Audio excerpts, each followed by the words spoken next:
we are now live. Roger, fuck your chewing.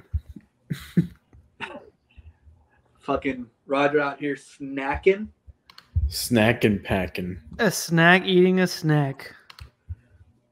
that was a good one. That line, if I do say so myself.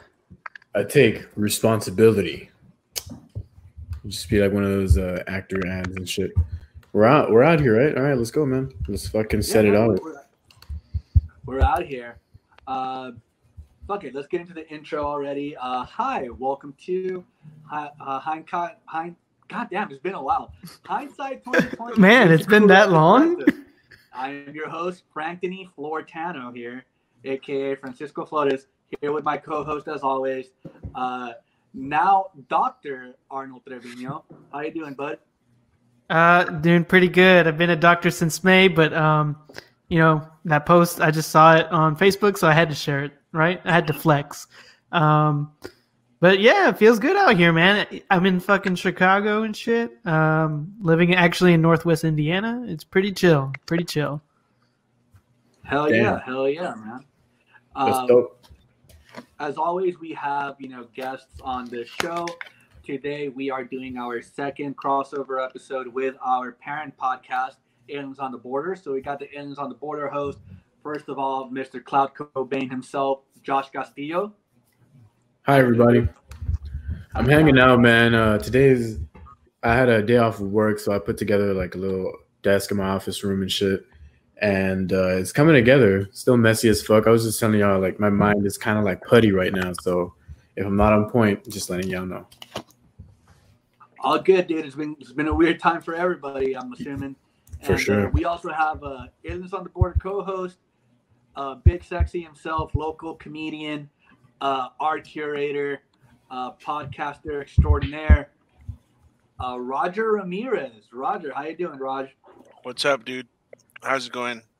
Just chilling, home office vibes right now. It's not fun. Just like it's super like it's just strange. It's been a weird day, but I'm excited to podcast. I haven't podcasted in a while, so I'm down to go live and do all that stuff. It's been a hot minute. Yeah. I just want to just kind of say off the top, sorry that we haven't been on a lot lately. Just been tough. Internet's been going in and out. Your boy's kind of been going through it, but I've missed being on live streams with y'all, talking about cool albums with everybody. So we're gonna get back to regular posting, making sure that we give y'all content regularly the way we were. So yeah, we're kind of starting back up, and we're excited to be back. Today we'll be doing the second part of Kendrick Lamar's amazing album, landmark album, To Pimp a Butterfly. But before we get to that, we just kind of want to talk to you guys a little bit. We did the network cast, basically announcing that we are part of the Aliens on the Border podcast network. But unfortunately, Arnold wasn't there to have that conversation when we did the announcement, I guess, the network cast. So I feel like we could take a little bit of time out of our regular podcast just to talk about, how we're kind of working together and, what's that going to mean for Hindsight 2020 and Aliens on the Border moving forward, just to and also just kind of catch up, everybody. I haven't seen any of y'all in a hot minute.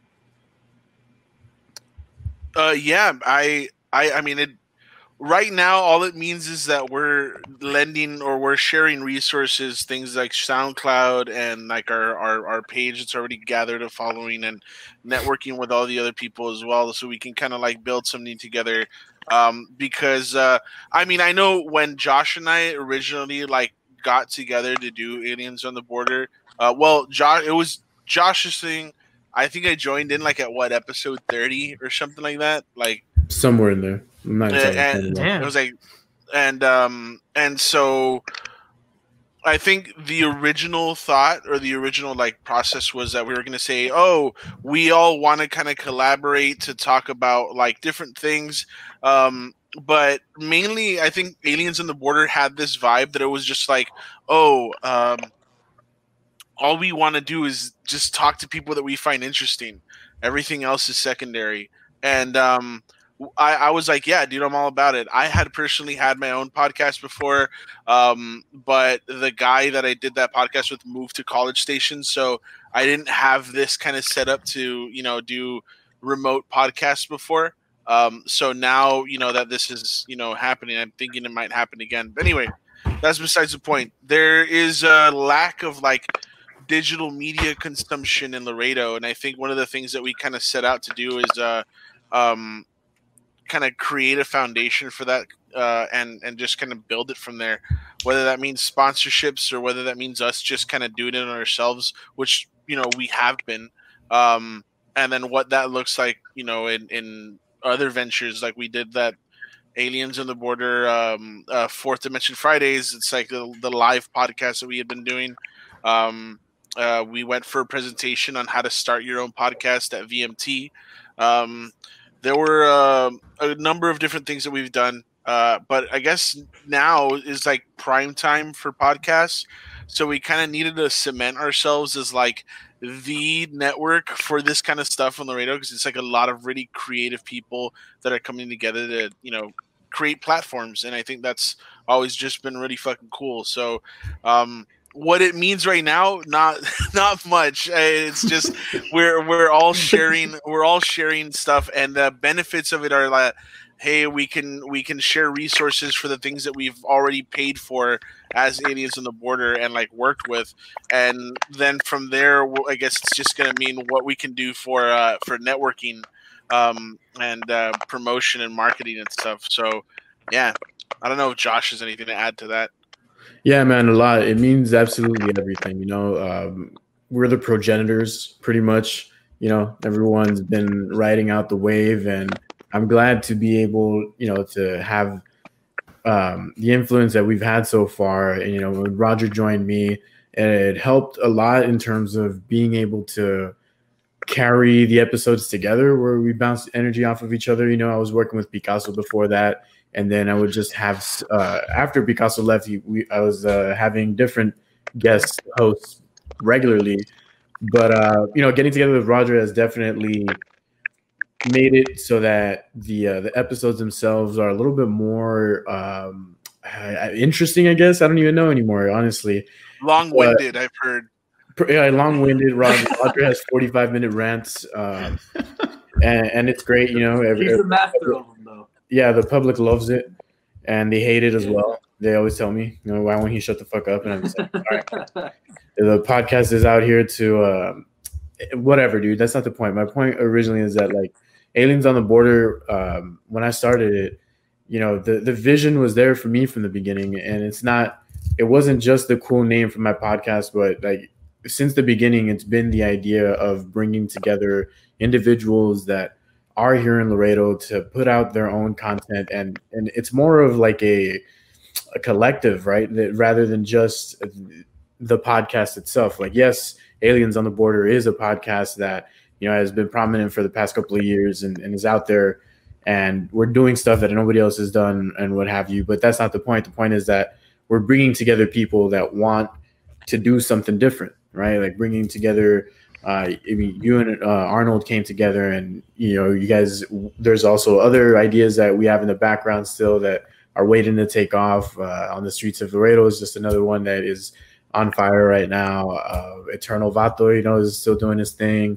Nosy joined up, and really the idea behind Aliens on the Border, again, it's not just me and it's not just my podcast or anything, but it's a collective of individuals that are different from what Laredo is used to, right? We're aliens on the border in a literal sense, to where we're not just out here conforming and being complacent to whatever the norm is here, right? We're here to give you a little slice of that fourth dimension, to take your fucking consciousness up a level or two, and have you expand your consciousness a bit and broaden your horizons, and maybe give you some viewpoints that you didn't have before, or give you a different look on an album you've heard 100 million times if we're on Hindsight. You know what I mean? Like it's not just the podcast itself. It's a collective, and I want to help people as much as I can with any way that I can,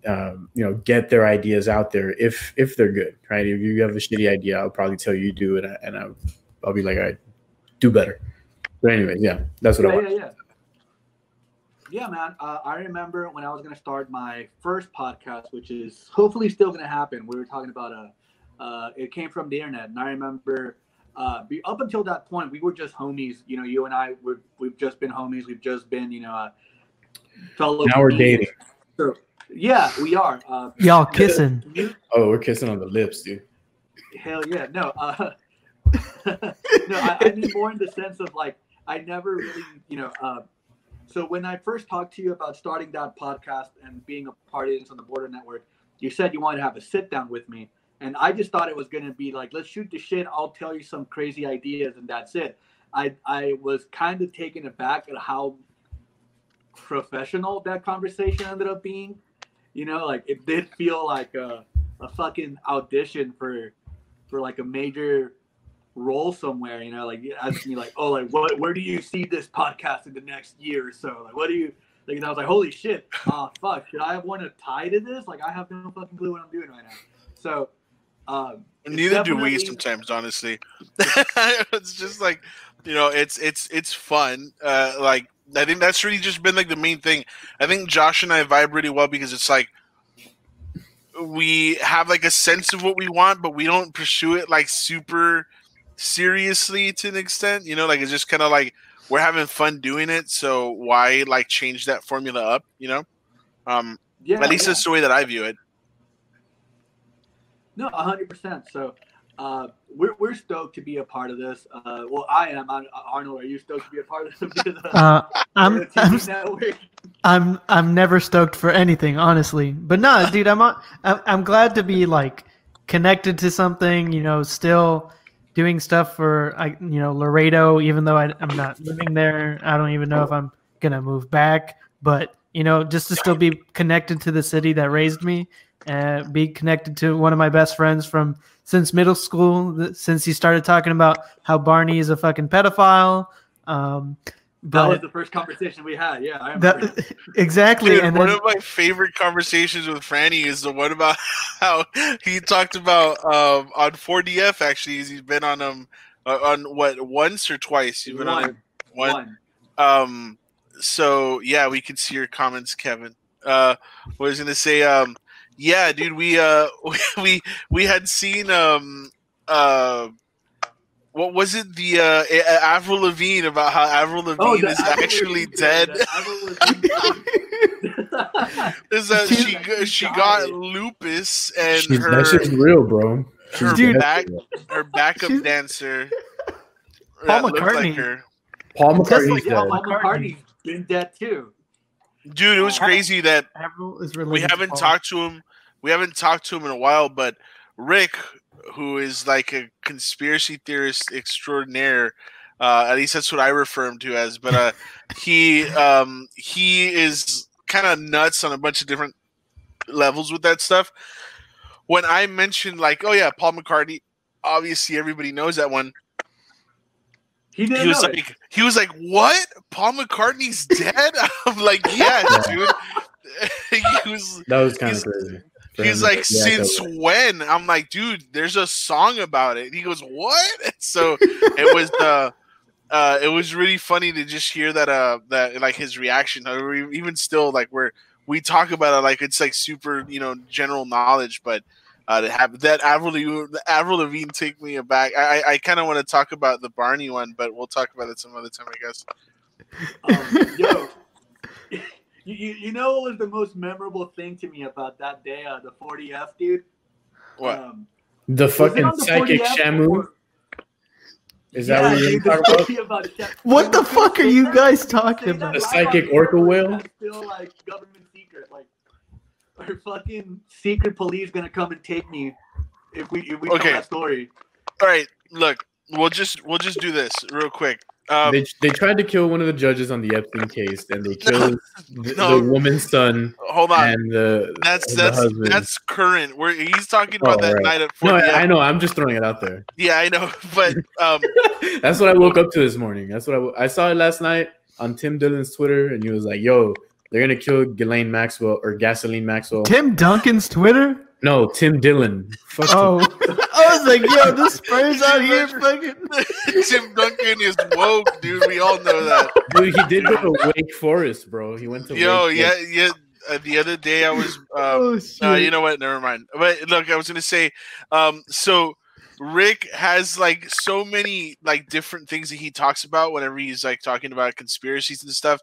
Right. And every time, it's never failed. Every time that we've gotten together, he was on the first 40F. Every time that we've gotten together and we've talked about something in terms of conspiracies, it never fails that it's like he starts like here, right? And here to you is like, holy shit, like all the way up here, right? Yeah. Yeah. And then he tells you something and starts slowly climbing that even more. And when you thought that fucking, the limit had been reached already, there is no limit. Like he always just it does not exist.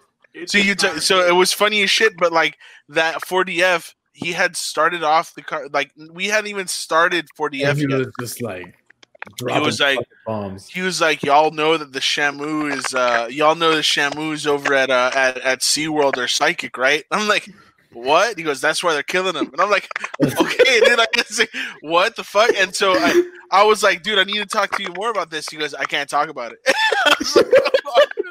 and then we get on 40F and we start talking about all these things or whatever. And Rick is we had started this one. Rick goes, he's like, he starts off on a little rant and we're like, okay, guys, we're about to wrap shit up here. So Rick, just leave us with one more thing or whatever. Let's talk about something. And he's like, well, what's your favorite place in for live music? Is it Austin? I'm like, yeah, I'd say Austin. He goes, the homeless people there are mind controlled, right? And I was like, what? Damn. What? He starts just going. He's like, all of his experience from mind control. That's why you see them all out there. That nobody really pays attention to them or cares about them because they're mind controlled drones and they're meant to carry out the will of the government. And I was like, all right, guys, it's been 40F. Thanks. So it's just he's always a fucking blast to have on these things. So is that Shamu thing? Is that why South Park referenced like Shamu talking to like Kyle in one episode? Dude, I honestly have no fucking idea where he gets these things. Yeah, I don't know about that one. That's one that's like super way off of my radar. Like I've never heard about that till that day. I want to see his Google searches. He probably uses DuckDuckGo though. 100%, man. Dude, he got really upset. He uses like 3 different aliases. It's hilarious. But like one time I told him like he's like I'm off the grid, man. Like I don't nobody knows about me and this and that. I'm like, dude, you literally did a podcast with us like live. Yeah, like on the internet. Listeners have all heard you, dude. Like so yeah, it's funny. He's got 3 aliases that you know of. Right, yeah, that it could very much be more. The thing is that like you, just so you know, like I don't want to put too much about this character out there, but I will say this: he is a double major and like worked for major chemistry labs and shit like that, like in China. He's smart as fuck. And it's just he's really smart, which is what's crazy. Well, yeah. Damn. Yeah, well, I guess we could get into the album now. Nah, we're not talking about the fucking album tonight, bro. We're not even at the 30-minute mark, bro. Why you want to get out so early? Yo, actually, done, you know what?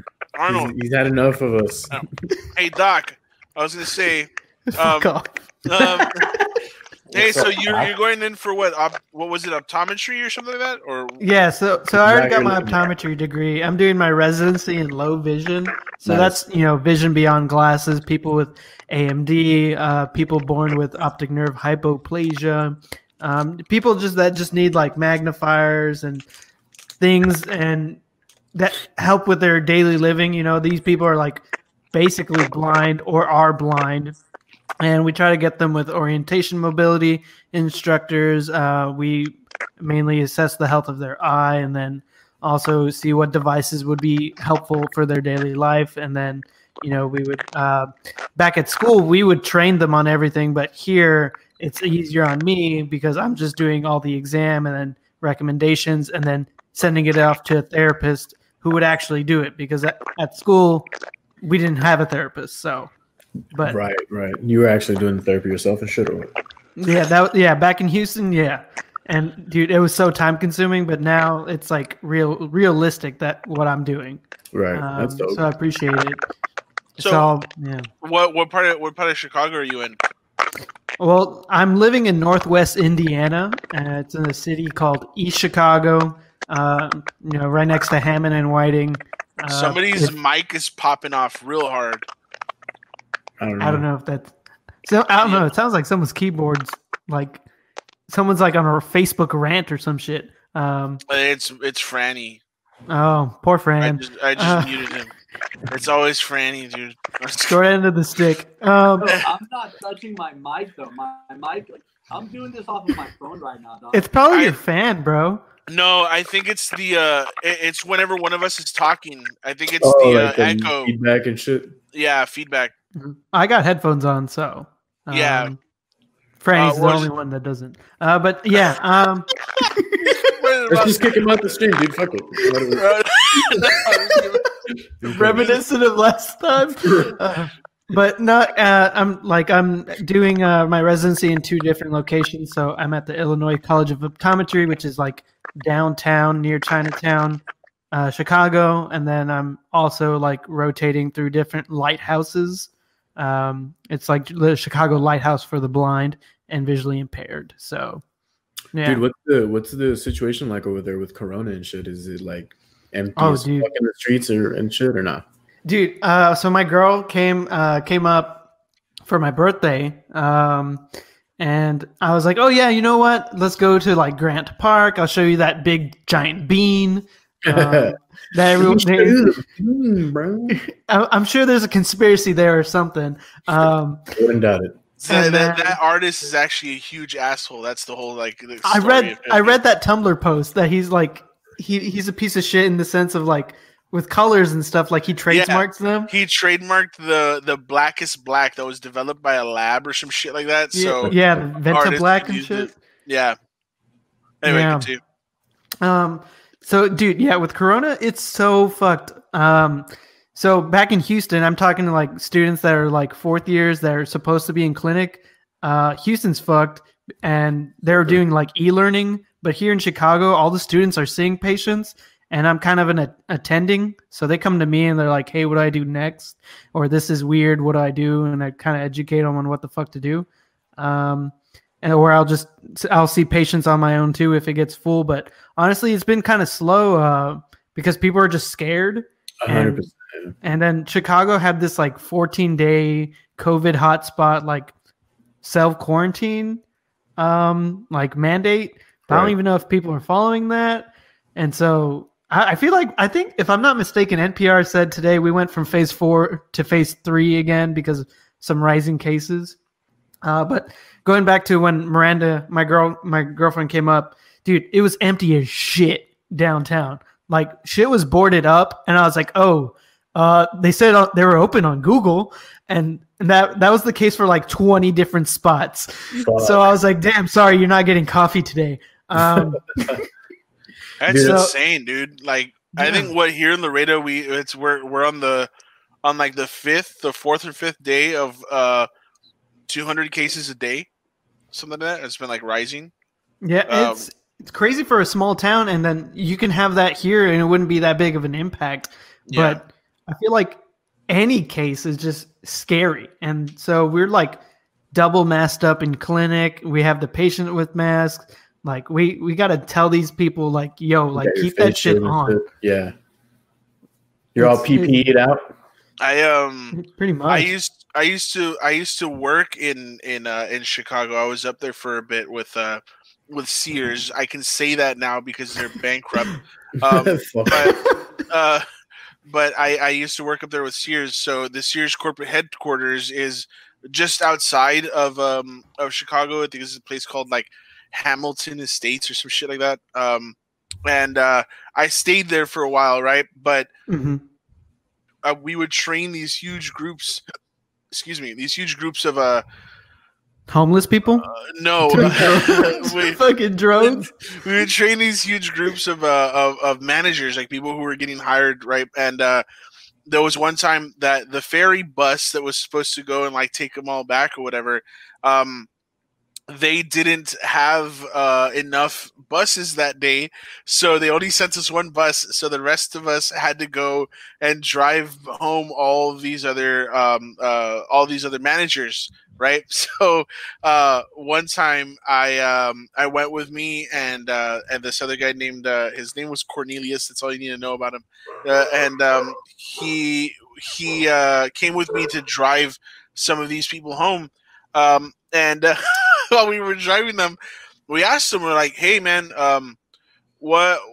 There was like 2 or 3 people that were in the back seat of this van or whatever, and we're like, "Hey, man, what part of town are we headed to?" And the guy was like, "Oh, man, I don't know where they sent you. I don't know where they sent you with us." It's like, "What do you mean?" He goes, "They sent the 2 whitest dudes to like the blackest part of Chicago." I'm like, "What does that mean? Like, was that bad or like?" And then he's like, the guy just goes like, "Nope." Like it's this, and then so I'm like, "Where are we headed?" And he goes, "We're going to Waukegan." And I'm like, "Okay, I don't know what that means, but all right." And so we head over there, and there's a place there called like MLK Boulevard or something like that, and it's supposed to be like the hottest spot in Chicago. Mm-hmm. And like I wasn't scared. I was like, dude, like I'm chilling. Like it's a fucking rental. Like like I'm just gonna go and like, you know, drop people off and come back. Like I'm minding my business or whatever. And we end up going over to Waukegan. We pass Martin Luther King Boulevard, and then all of a sudden these people just start coming out and like in droves on the street and like looking at the truck, the little van that we were driving. I'm like, dude, who wants this van? Like it's a soccer mom van. Like it's not there's nothing special. And this guy in the back seat lowers down the window and he's like, "What the fuck's up?" These guys are with us. And then they're like, "Oh, all right, cool." And then we just drove by and I was like, "Oh dude, what the hell?" And then this guy in the seat next to me, who was my his name was Cornelius again, the whitest dude on the face of the earth. And he was like, he goes, "Hey man, you're not scared?" I was like, "No, dude, I live in Laredo. It's not like, I mean, it's not bad. Like I'm just saying, like I'm pretty chill. I grew up in the hood, kind of, you know." And then he was like, "All right, cool. I'm fucking scared." I was like, and we were. If your name is Cornelius, yeah, and fucking you probably should be, right? So we drove back, and as we were driving back, it was funny as shit because we dropped the last person off, and this girl taps Cornelius on the shoulder, right, just like. And then she's like, "Hey, just don't look at anybody." And then she gets out of the car and she leaves. And I was like, she's like, "What's she mean by that?" And I was like, "Just don't look at anybody, dude." So we get in the car, we leave. As we're on our way out, this guy makes the longest eye contact with somebody that was sitting at a bus station, at a bus stop. And I'm like, "Cornelius, what are you doing?" And he's just like, "I can't look away, dude. They're looking at me." And I was like, dude. And then so the guy gets up and then he lifts his shirt and he has a fucking gat like just tucked in his pants. And Cornelius is like, drive. I was like, dude, chill, man. Like, fuck. And so we take off and we get home, and Cornelius did not show up to work the next day. Yeah, dude, I fucking love Chicago though. Like all of the place was just like super cool. I was only supposed to be there for like a week or two, and I ended up being there for about 2 months. So I didn't go prepared at all. And the winters there, as I'm sure what month were you in? I was in October. So we were just as I was leaving, it was just about to hit like the first week of December. And that was the year, I think it was like 2014 or 2015. The polar vortex? Yeah, they hit record lows, like record. And so they on the week that I was leaving, my what was it? I I noticed, like, I woke up and I was cold as shit, and I had already turned off the air conditioner and everything. So I go up to the window and I see there's like frost on the window, and I'm like, holy shit! And so I didn't come prepared at all, and I'm leaving for this. Like in the middle of this, I had to go outside, defrost my windshield, scrape all the fucking stuff off, drive to the airport, and like I was just like freezing, dude. It felt like pins hitting my face. I don't know if you've have you experienced anything yet from Chicago in terms of like winter? No, so anytime like my family came up, because my mom's originally from East Chicago, Indiana. Oh, so we would always come when it was warm, and my mom was like, "I am done with that weather, so you will not catch me there past September." And now everyone, like my whole family, like I'm staying with my family. They're just like, "Are you prepared? Are you prepared?"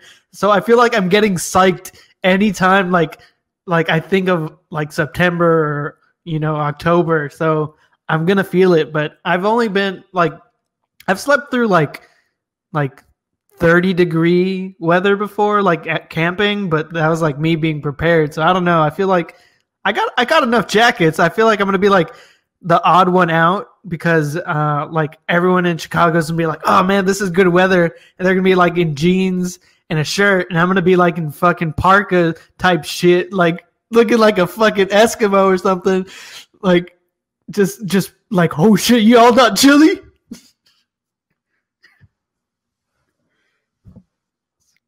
All right, y'all. We are 30 minutes into the podcast. That means this is the moment where we start discussing today's record. Can y'all still hear me by any chance? Yeah. Yeah, man. Yeet. Dope.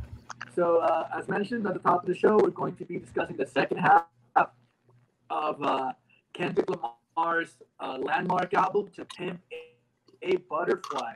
Now, if you saw the first episode where we discussed this a couple weeks ago, due to technical difficulties, I had to sit out the remainder of the episode. But I'm back now. I'm hoping I can stick around for the rest of it. From what I heard, the track that y'all left off on was one of my favorite tracks on the record, honestly, which is the song All Right. All Right. We gonna be all right. So as always, we kind of go around. We're going to start as always with my co-host, Arnold. What are your thoughts on All Right? So I always just I like the way Kendrick transitions from song to song in this album. So him opening up his emotions and with the poem in the last song, telling us about his issues, phenomenal. But now we have him kind of telling us a little bit more about how he gets away from these troubles. And it's him trusting a higher power, or in this sense, I guess, God. And with this trust, he kind of looks at how he's fucked up in the past, but with confidence, he knows that he'll be all right. And I love this song because of how relevant it still is since the day it was made.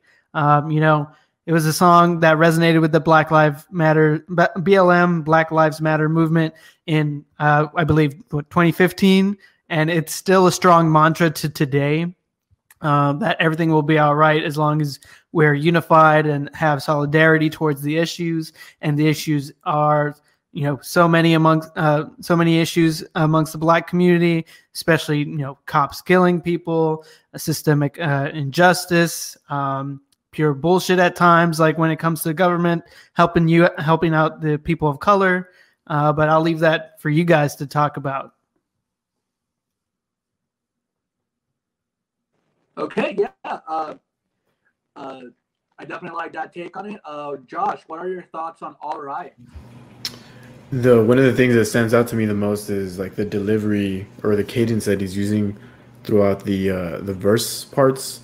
Like there's just some of that classic Kendrick where like, he's using like a weird tone in his voice a little bit, but then just going like rapid fire. Dude, this song, I still throw it on like in any given week. I've definitely heard it at least once every fucking day, dude. Roger talk what? Orly? Damn it, Orly, you ruined my train of thought.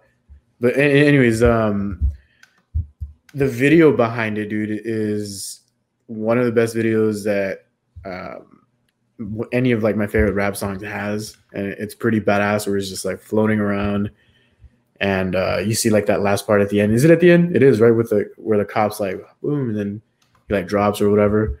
I don't know, man. Like this song in general, it's a little bit different from what we've been listening to up until this point, like in the album itself.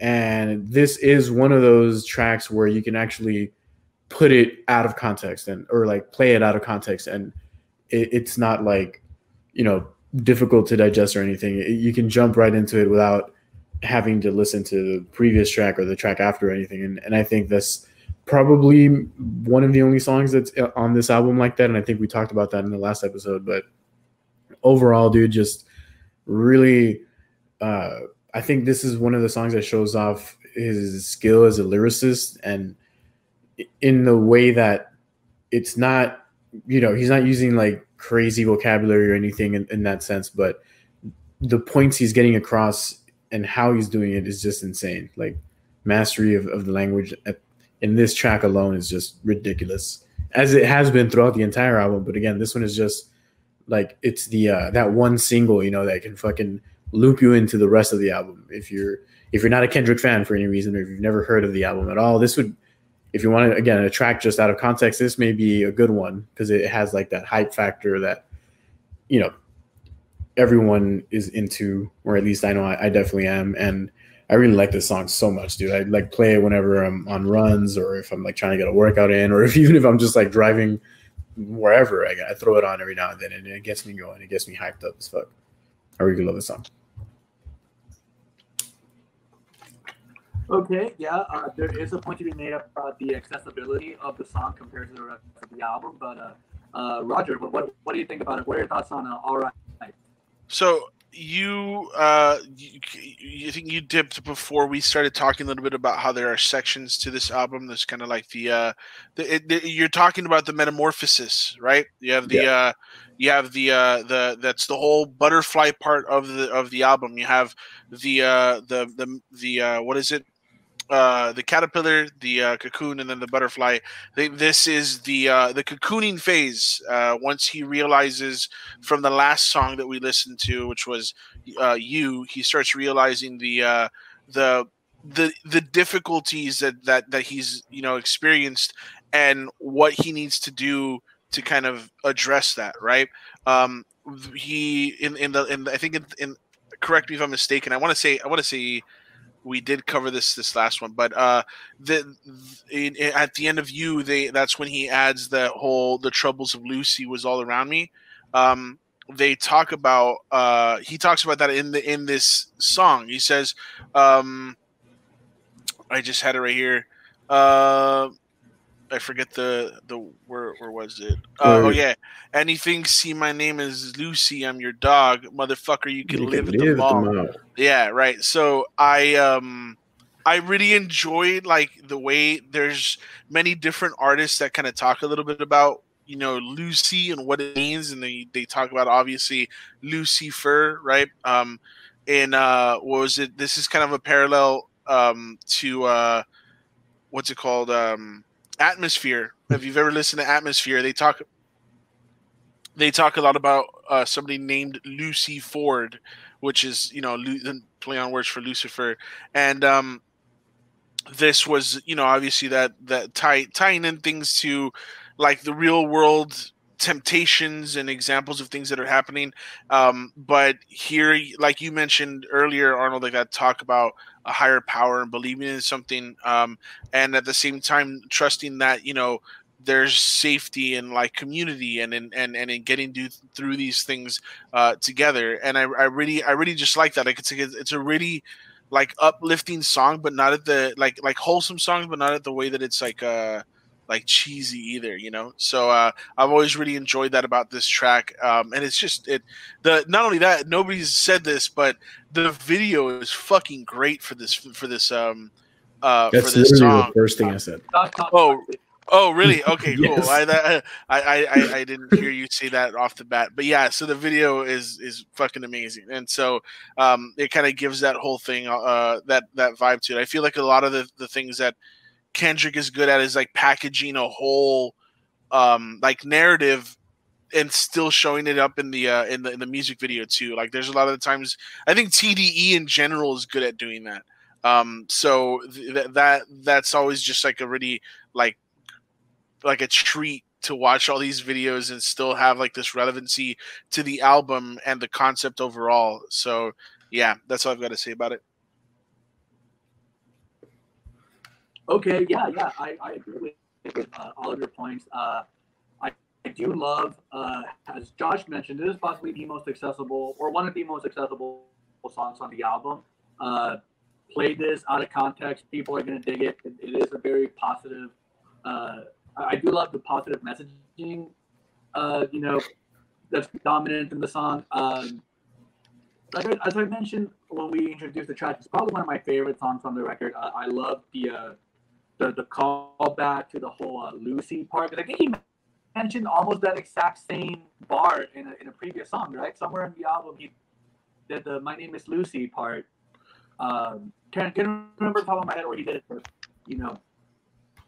getting that back on this track is also it's interesting. Again, it reminds you that there's a narrative to this and that everything that came before it is connected. So I love how this song really is a balancing act of being a good standalone track, but still fitting in the context of the record. How it doesn't sound out of place randomly thrown into a playlist, and it doesn't sound out of place here either. There's some artists who try to kind of have their cake and eat it too in a similar way, try to write a song that could be both a standalone single and part of a narrative, and then when you hear it in the context of the record, it doesn't make that much sense, or it seems kind of shoehorned.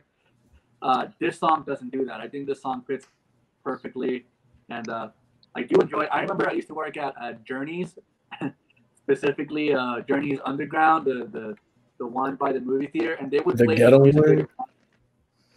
So that was dope. I would kind of just stop and watch whenever it came on. So good memories to this, and great fucking track. I really dig it. Anybody else have anything else they want? Underground was one of the places that sold like Fat Farm shoes, right? They sold urban wear or whatever. Yeah, it was the urban Journeys, and we had like the fucking thugged out polo boots. We still carried those for some time. The fucking steel toe ones. And the Ferrari Pumas too. We carried those. All the fucking soccer players would get that one. I remember that. Dude, fuck yeah, bro. With the one of the things that you had mentioned earlier, Franny, about the Lucy, it's actually in the next song when he says, "My name is Lucy Kendrick." That's that little bar that comes out next. Oh, okay, yeah. Well, that being said, let's get into the next track, "For Sale." Arnold, what are your thoughts on this track? So this song we get some deeper insight on the figure that is Lucy, or just like y'all mentioned, Lucifer, that was previously introduced, and I do like how seductively soulful this song is. That stands out. Like after you got like a big banger that is all right, you get to something that's like just as good, but in a slower tempo, or just a chiller, more peaceful way. I don't know. Like I it's hard to describe, but going from A to B pretty much with like a super quick transition is phenomenal. And just like For Free, this song relates to the value of a musician, and how it affects them as a person or him as a person.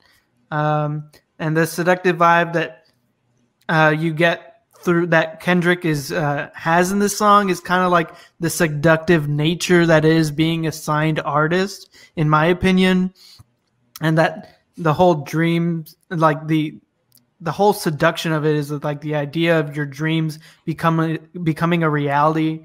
Like that's like the end goal for a lot of people. And I can see how that's like that on the table, like you being like a star after doing all these like 1 to 2 person crowds, or being called out by your own like friends and family as like either you're wasting your time, or just like it doesn't even have to be about music, just anything that like you're goal oriented, like that whole seductive nature of being successful in your mind.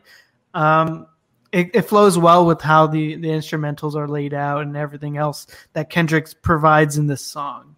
But I'll let you all talk more about it. I want to go back to the video real quick. The beginning of the video where I think it's like Schoolboy Q, Kendrick, Absol, and J-Rock in the car, and they're being carried by the cops. That part was just badass. Mm-hmm. And I think another theme in here that is also super prominent in this song specifically is like bravado, right? Where that's one of the biggest things in rap in general, where, you know, every rap artist is like, I'm the best, or whatever. But like here, you're listening to quite possibly one of the best rap artists in history, definitely right now, you know, bringing across his point of view in a condensed way where like the again, like the wordsmithing that he's doing to just piece together the fucking verses that he's putting in there. Like, what does he say about my karma's come in heaven, reap what you sow? I don't even know. It's just so crazy, dude. Like, I really appreciate lyricism, and I feel like this one does a good job of keeping it right in a super good balance of again, accessibility and lyricism. And the one of the parts that I always hear in my mind is where he's talking about the vices that he has, right? Like women and fucking pills. And he's like, I'm sorry, Mom, but that's what I like. You know what I mean? And mm-hmm. It's like, I don't know. It's super honest. It's just him making like a stamp, like, all right, dude, what are you know, because at the time, what was there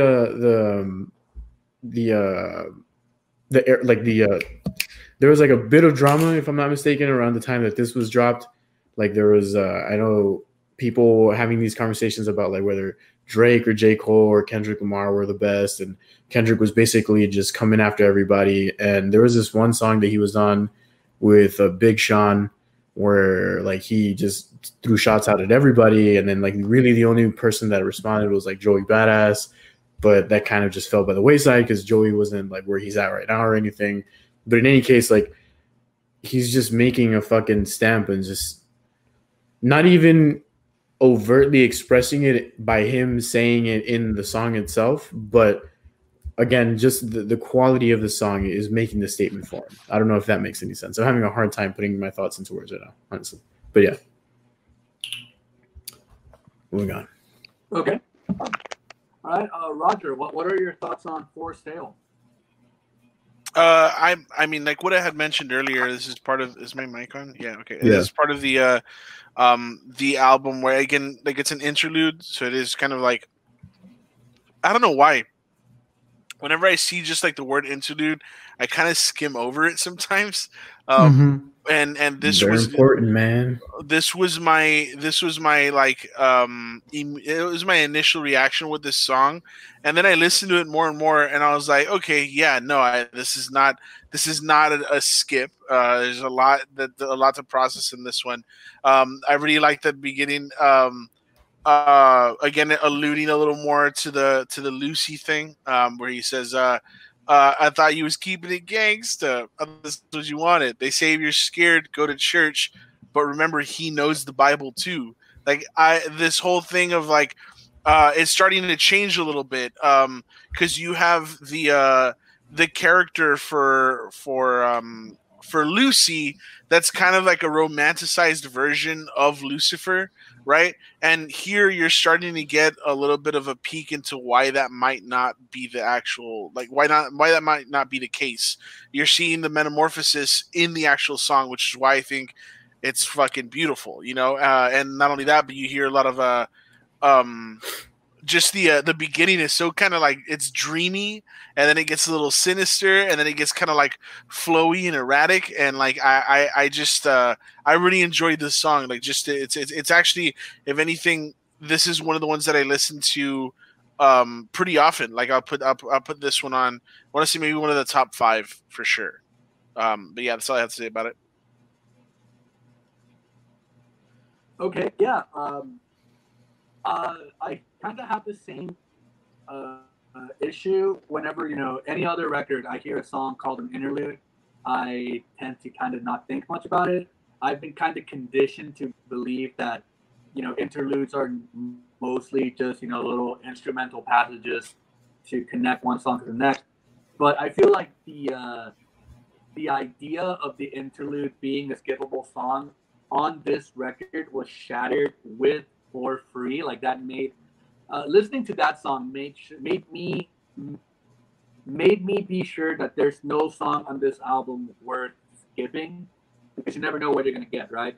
So I do like this song. I love the exploration of the Lucy character, or the Lucy. I don't know if you would call it a character, more so the Lucy symbol. Symbolism. Yeah, the symbolism of Lucy, or the ideology of what Lucy is. I do love the juxtaposition of having this song right after All Right, which is the song where, even though, as Josh mentioned, Kendrick makes a point to come clean about his vices, or talk about his vices, all that stuff.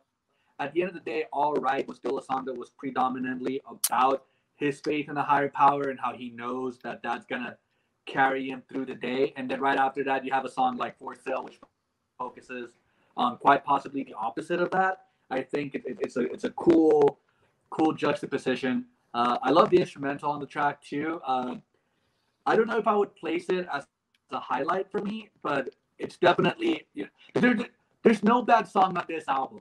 I think that's like the best thing about it. The worst track on this album is still really fucking good. And I'm not saying this is one of the worst tracks, definitely not.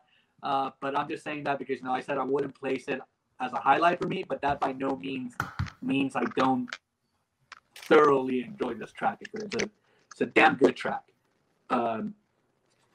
With that being said, let's get into the next track on the record. We've got Mama up next. Mama, Arnold, what do you think about this track? What do you feel about it? All right, so I guess we should talk about like the story. So we have Mama showing the story of personal growth and some self-realization that Kendrick experiences after the internal struggles of Lucy.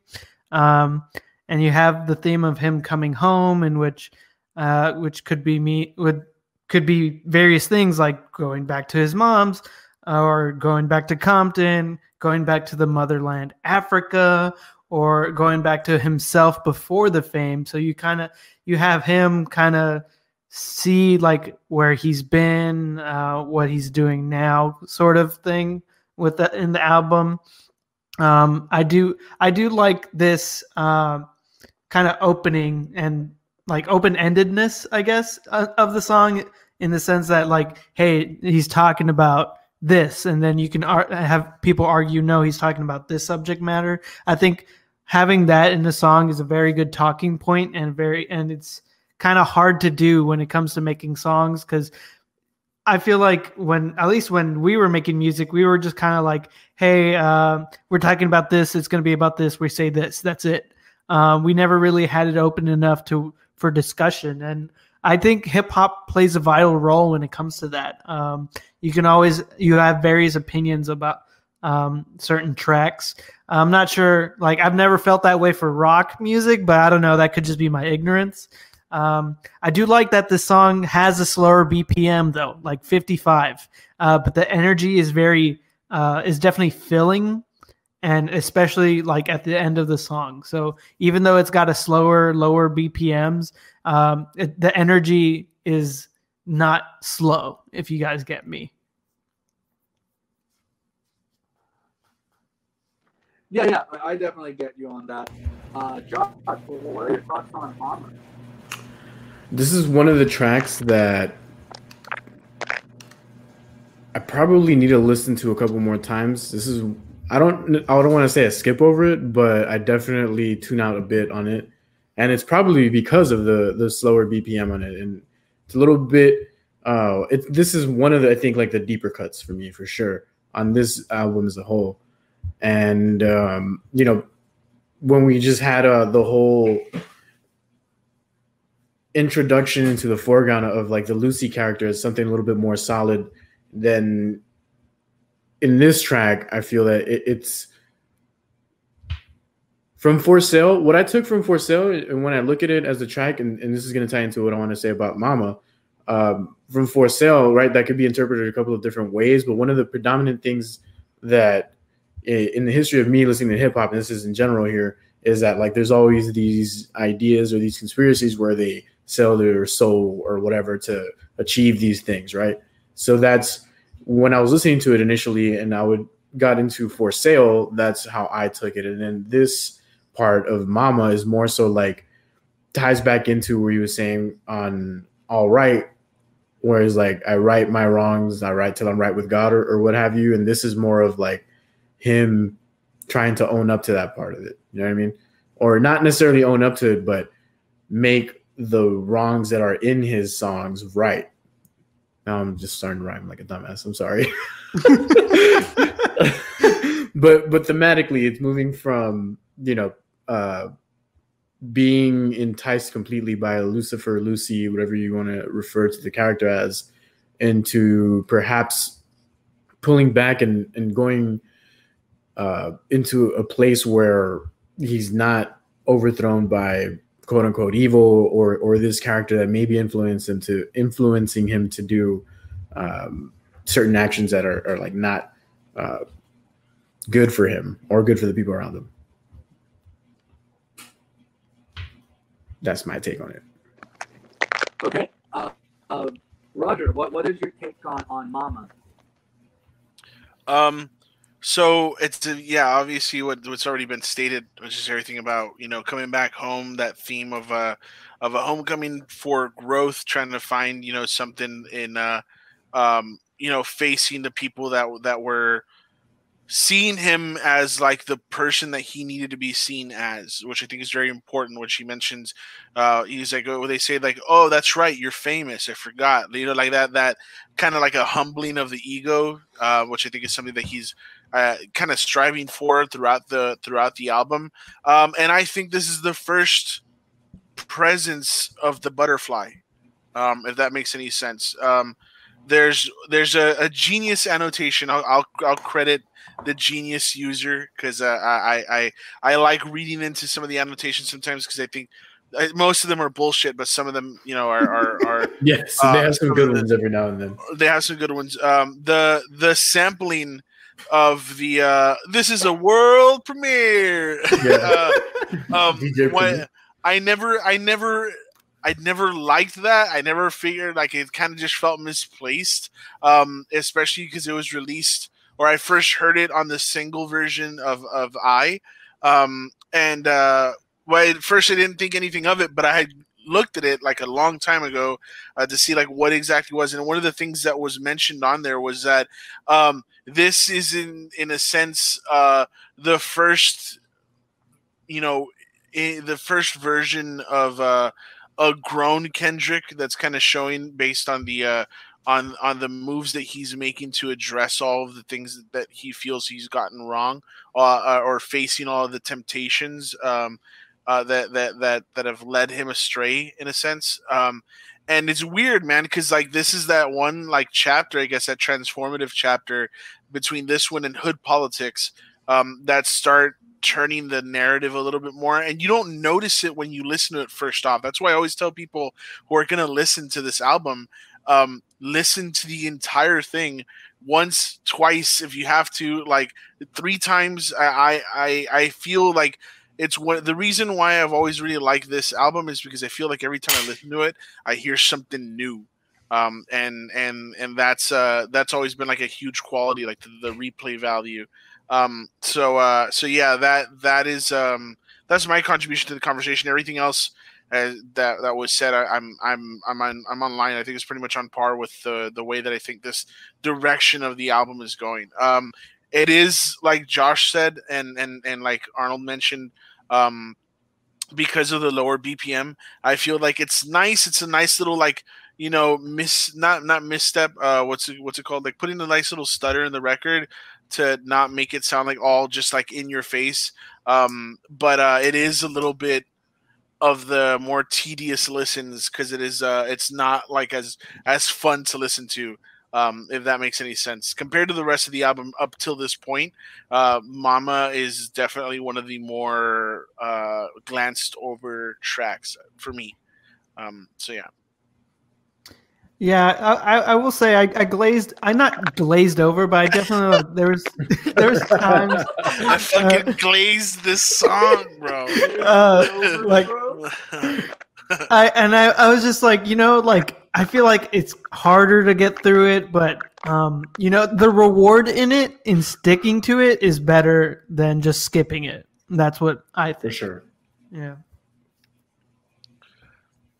Yeah, I still kind of I do feel like I need to re-listen to the song a little bit more, especially maybe take a look at the Genius annotations. Maybe I'll strike some gold in there. As you guys have said, it's not necessarily a track I skip. I do know I play it, but I don't know if it's because it is slower than most of the tracks on the record, or I don't know what it may be, or maybe just an issue with my attention span in general. But I find myself kind of zoning out when this track comes on, and then Hood Politics kind of brings me back into the album. So for sure, I feel that. I think this is as close to as close as it gets to a lull on the album, because yeah, I feel like I need to make a conscious effort to listen to this song. I have to kind of sit down and be like, yo, I need to listen to this. Whereas up until this point, the rest of the album, I'm kind of, I'm kind of enthralled by it, right up from the opening notes of Wesley's Theory up until, For Sale. I'm kind of hooked on the album. I'm listening to every track intently. And yeah, I get a lot out of them. And like how Roger said, with repeated listens, you get more and more out of it. But when I try to think about what I feel in regards to this track in particular, like how people say, you listen to a song or something and you kind of remember the moments that are attached to it. Like if you had a moment attached to that song, you hear that song, you can vividly remember that moment. Well, when I listen to the song, I just remember going on a fucking walk listening to this record more so than I remember what I'm hearing in the song. So, yeah, I don't have much of an opinion on this one, but like I said, the next track really does bring me back in. So let's talk about that. We got Hood Politics up next. Hood Politics. Actually, yeah. Spoiler alert. Arnold, what do you think about Hood Politics? All right, boo-boo! I will say, we get another great groovy beat with some good guitar and some bass on the intro, going into like a boom bap rap style beat, like when it comes to the chorus. So I do appreciate that. I love that. And then you also have Kendrick delivering in a higher pitch than normal. So like something in post, I guess. I don't know if he did this like pre or post, but it sounds like it's more post than anything, to signify that it's his younger self, rapping. And this is kind of the contrast that we get from Mama, where he's wiser and looking back home with an experienced mind. In Mama, you have this as this song giving the outlook of young Kendrick and seeing things before the fame. So I like that aspect as well. Kind of branches and shows you where he came from and where he's at now type thing. My favorite line, though, in this song is when Kendrick mentions that critics or fans The Killer say, Mike. say there's a decline in lyrical talent in hip hop and the rap game, but then he shouts out Killer Mike like this motherfucker's been here forever. Where the fuck are you at? Like, where is his fucking Grammy? You know, like I love how he's very blunt to the like fake fans or just fake hip hop heads, maybe just the white people. I don't know. Like, and then a shout out to Killer fucking Mike though. Like Killer Mike has been in the game. Like ATL, like rapper, like hell yeah. And then I watched a video of how like Killer Mike was like found out that he was like mentioned in the song. He's like, oh shit, like he just like that he was touched. And Kendrick is like someone who's newer in the game, so it's like Kendrick kind of is for old heads and new heads, in my opinion. For sure. I agree. Dude, that's a fucking killer line, dude. Josh, anything you want to add about can we hear your thoughts on hood politics? Yeah, and of course the song title itself, you know, it just automatically makes you think of being a fucking, and not in a bad sense, but like a hood rat in terms of like your ears to the ground type of deal at the barbershop or like at fucking corner store or whatever, just talking shit with people that you know that are hanging out in the hood all the fucking time, talking shit with people on the corner. You know what I mean? Like that's the idea behind the term hood politics, where it's everything that's going on in the hood, right? Like who got touched, who got hit, who got fucking robbed, all this shit.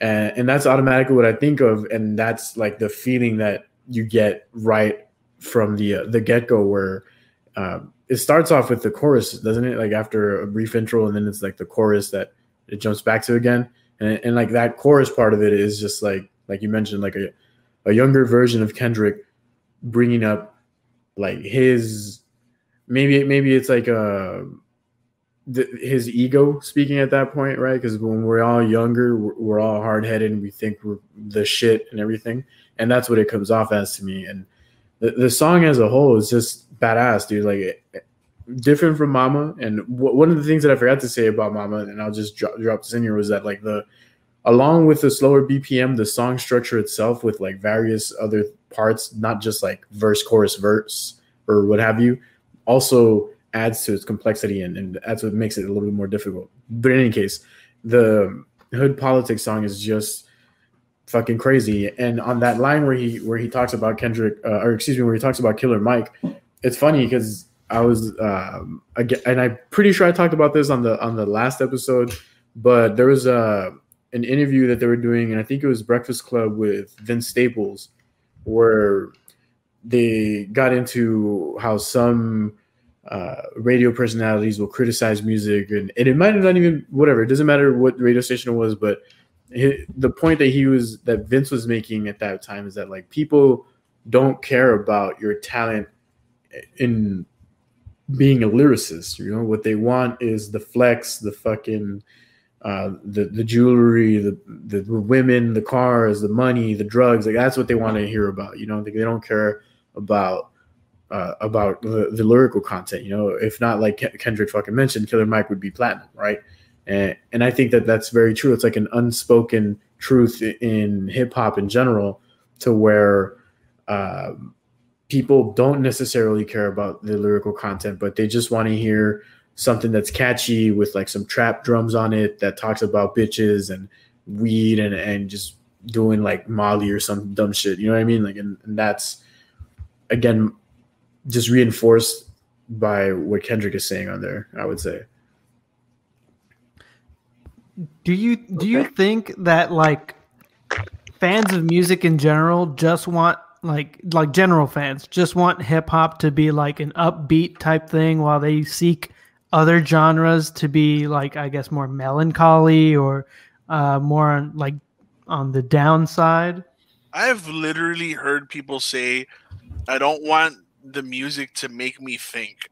So I think And I get it to some like a certain degree, because I do think that not everything needs to be this like super introspective, super lyrical, super like elaborate masterpiece. I do believe that we need like at the very least some stuff that's just pleasant to listen to, if that makes any sense. And in this case, we have both, but in others, we'll just say like another concept album that usually stands out to me that has both aspects of like being a concept album and also having really good a really good like narrative to it is Lupe Fiasco's The Cool. I've always enjoyed that because of the characters that he creates and how good the songs are in general, right? I get where there's like a tedious listen every time you hear something that's like supposed to be a conceptual album that has all these like really deep and introspective lyrics. And then there's people who just are like fake deep, like in my opinion, Logic. It's who can relate? Yeah, Logic retired, bro. Did you see that? What? Logic retired. Oh, really? Good. So so you hear like rappers that try to be like very like they try to go above the pay grade, if that makes any sense. Like you can't like your lyrics can't convey these messages, bro. Yeah, exactly. Like Logic's like suicide song. Yeah, like Logic's song catalog in general, right? Like all of it's just like, I'm biracial, don't kill yourself. Like it's like, all right, dude. Like it's I can't stand his music, but anyway, like it's I've always found that to be like the kind of grasp, and then there's obviously an audience for both, and there's audiences that like both. The kind of I don't want to say dumbed down, but the less elaborate kind of introspective music, So yeah, but I do know there was a lot of criticism in this there was a lot of criticism for this album for not having any bangers, right? Like that was one of the things that they just felt like, hey, Kendrick, like this is nice to listen to, and like, yeah, it has a cool story and everything, but where are the bangers, dude? Where's fucking, like Backseat Freestyle? Where's fucking Swimming Pools? Like there's not anything that people felt was like of a huge like pop mainstream listening value. Bangers like from fucking right, and I would say also like Damn had some like DNA goes fucking hard, right? And I think even Humble also, like, they're just my favorite songs off of that album. But yeah, so I do feel like sometimes people have that like idea where they don't want anything that's like super introspective, but at the same time, there's people who do it. They have an expectation for one or the other, and they get both in this album. I get you. I feel. Yeah. Hood. Sorry, what? No. Go ahead. Oh, I was gonna say, yeah, and about this song. So the I had listened to this album in its entirety on the way to San Antonio one random night that I needed to go there, right? But that same day that this album dropped, I was at work, and the first thing that anybody said, one of the first things that I read about the album was like, "Yo, that Killer Mike drop, though," right? Like that was one of the name drop, like that. So everybody was talking about that. So that's the first song I listened to, not including the singles that had come out before that. Hood Politics was the first song that I heard on the album. So this was the one that I immediately fell in love with. This is my number one song on the record.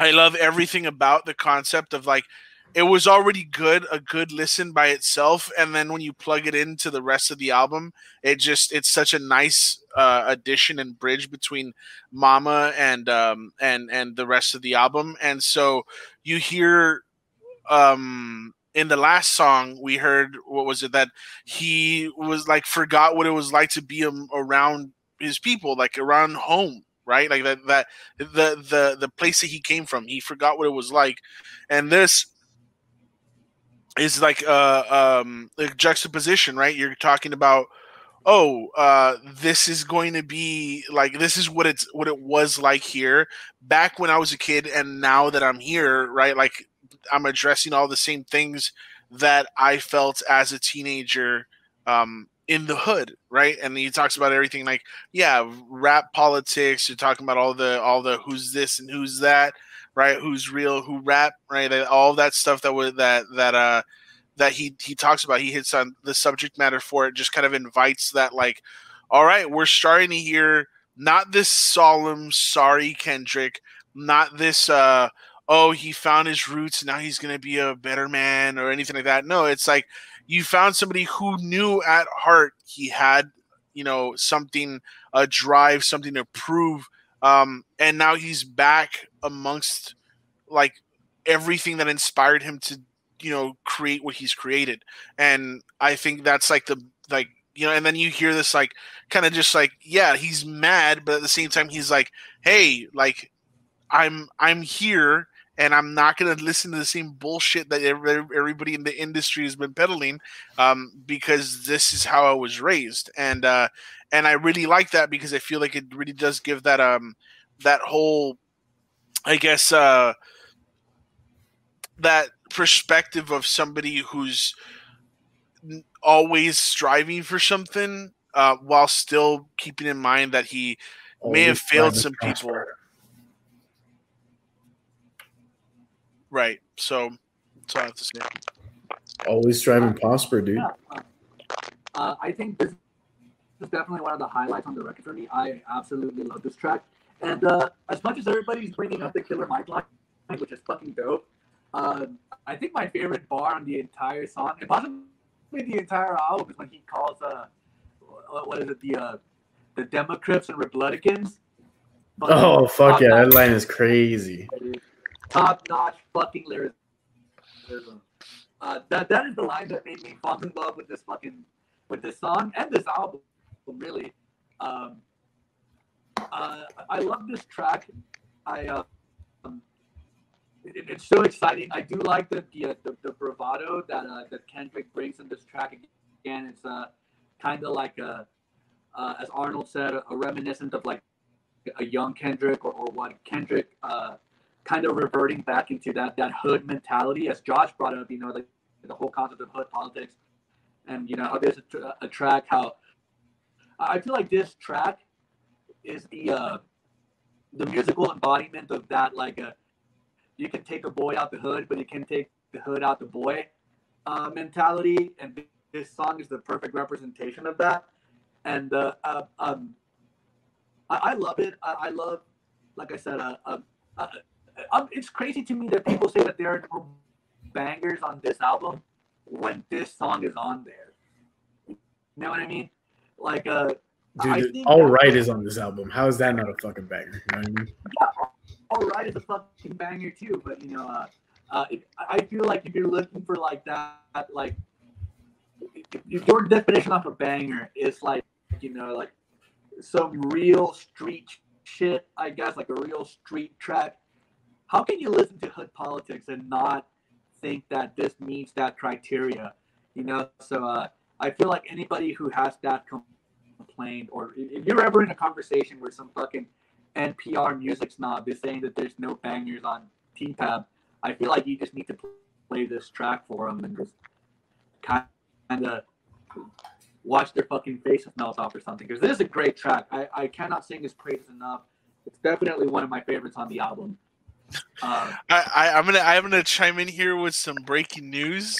Apparently, Kanye West has been Kim and Chris tried to get him committed today. They sent a doctor for him to lock him up, and he's going on a Twitter rant right now. So, damn, yeah, that's fucking wild. read one tweet that you think is good. So this is I'll read two just to give you right. It goes this is what started it.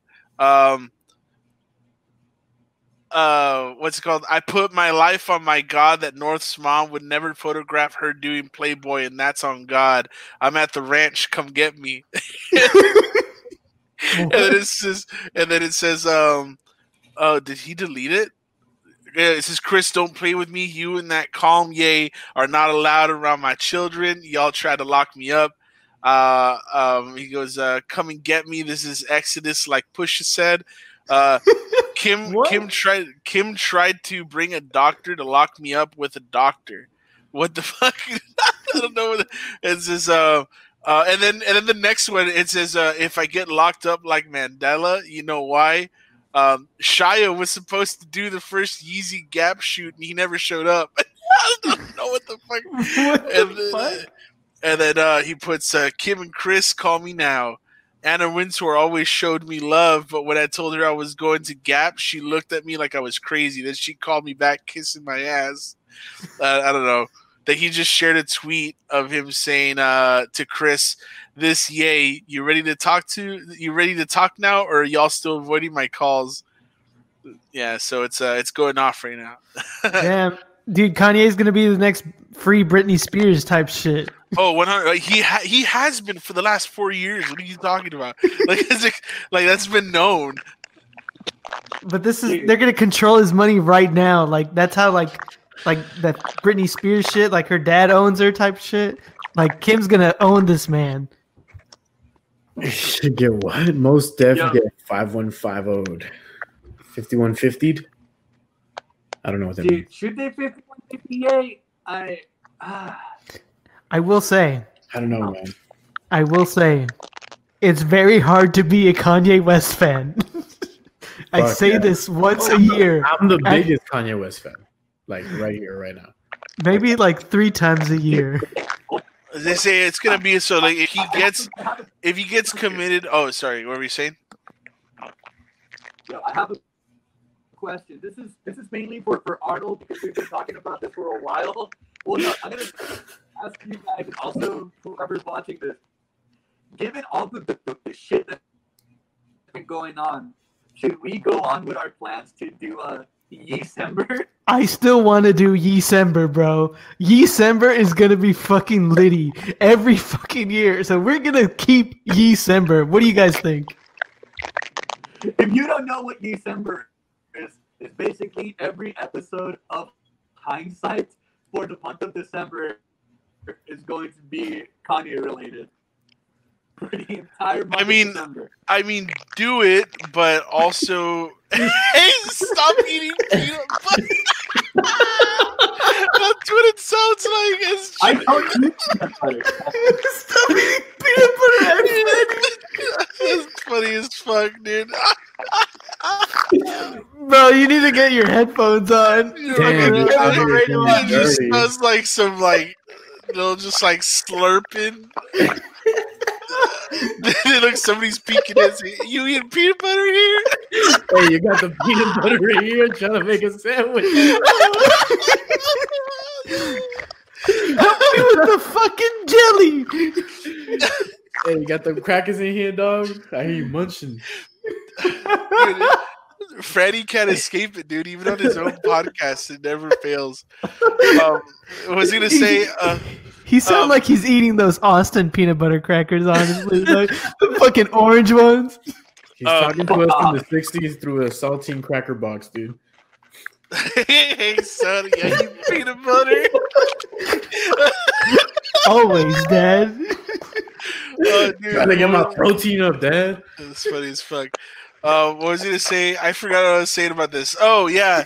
We can have a long discussion about separating the art from the artist, but also, like, he's been on some shit lately, bro. And, like, it's one thing to be, like, oh, controversial and, like, all this stuff. But it's another thing to be like, yo, you're off your fucking meds right now. And, like, you're really putting this whole thing in like a very critical election, putting yourself forward as a serious, not serious, then serious again candidate. Like that shit is crazy. And like, I don't know, man, maybe if it's fucking The Rock, dude, fuck it. Who knows, dude? What if What if you end up like? What if you like? What if he wins? Like everybody's. If he runs, I will vote for his ass, dude. He is running. He said he wasn't running, and then he ran again. And he's on the ballot in Michigan, I think, or he did not successfully submit for South Carolina, sadly. So he's on the ballot on other things, but. This guy says, bro, since that accident and went into a deep dive. Dude, the accident was like the beginning of his career, wasn't it? Like he was like through the wire. Through the wire? I know. Like, hey, man. Like I said, bro, like if you listen to his music, it's not that surprising that it evolved to where it is right now. Yeah, even from the beginning, it's always had like that gospel undertones or whatever. Yeah, and that's understandable. But also, like, why are we talking about this? No, sorry. We're talking about a rapper that's completely different than Kendrick at the moment. Right. Well, I mean, okay, so if Kendrick, by the way, has been like completely silent during all of this shit, you know. Did you see that? I think it was No Name like called out fucking Kendrick and J. Cole for not using their platform to talk about like social issues. Like, fuck you want me to do, bro? And then J. Cole was just like, just sit the fuck down. Like, I don't need a woman to fucking talk to me like that. Yeah, good. And then he went on to say some shit where it's like, yo, I honestly don't know like this situation. Like, what do you want me to say? And it's like, and so that like all the J. Cole fans were like in the past they were like, oh, he's so fucking woke. He's so woke. He's the wokest fucking rapper. Nah, man. He straight up said, I don't know what the fuck is going on. But he's also never claimed to be what's his name or made that like. You know what I mean? Made that claim himself. So that other Dave people Chappelle, threw that title at him. That Dave Chappelle special that came, well, not special, but the thing that he brought out for was it like a half hour? It was like a half hour, but it was talking about the George Floyd murders, and he talks about it on there. He says that like Don Lemon was there. He was like, "Where's Kendrick? Where's this person? Where's that person?" And that he was there like waiting, like, "You better fucking say me, like I dare you, whatever." And like I think he gets it right. Like if like he says something on there, like if Kendrick hasn't already done enough for Black people, but he also says on there like right now it's important because the streets are talking. Like that's why would I step in the way of that? And I thought that's probably the same reaction that Kendrick's having, because this guy's always done shit behind the scenes too, like in terms of humanitarian stuff. So I've always admired him as an artist for that kind of stuff too. So yeah, what does Ja Rule talk about? Where's Ja? Murder. All right, well, let's get on with this because I have to get off by 10. So same. All right, so we're on what? How much a dollar costs? How much? Right. Did Franny give us our take? Oh yeah, he already said about hood politics, right? Yeah. Cool. He said, Franny. Wait, dude. I think Franny, maybe just like sign out and then sign back in. We'll put you back in. Like I don't know. No, we already know what it is. It's the issue is that he's getting an echo from our voices, so he needs headphones or maybe turn the volume down. But that's what it is, because I have that issue on Zoom calls sometimes wherever like I'm talking to somebody and the you can hear like this like weird like feedback. But yeah, that's either that or just get like a USB mic, dude. Or headphones. Hey, donate to AOTB. Nah, just kidding. Go to our OnlyFans, please. We started one. No fucking way. We did. Oh, I haven't told you, Roger, but me and Kevin are starting one together. And time to do a calendar. What do you do? The Peanut Butter Boys? Oh, shit. All right, so Franny, kick us off to the how much a dollar costs. Yeah, you just talk about the track. How do y'all feel about it? Fuck this. Okay, so we on how much a dollar costs, man. I can't get through this. We have Kendrick on another chill beat. This time, he's weaving a story about how he ran into a homeless man at a gas station in South Africa, which was like super like I guess not eye-opening, but ear-opening. His selfishness comes about with this interaction with this man, and he later reveals himself to be God, and that because of this situation, I guess he like lost his place in heaven. And from knowing this, he repents in the outro, and then he's humbled, and because of this, he's humbled now.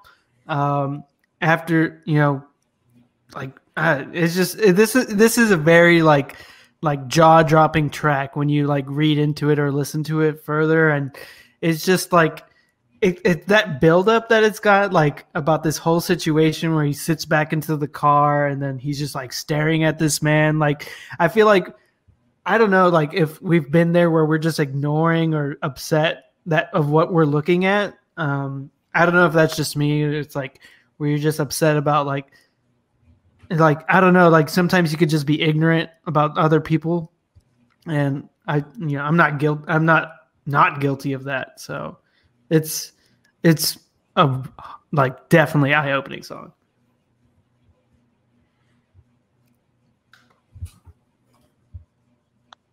Okay, Josh, what do you think about the track?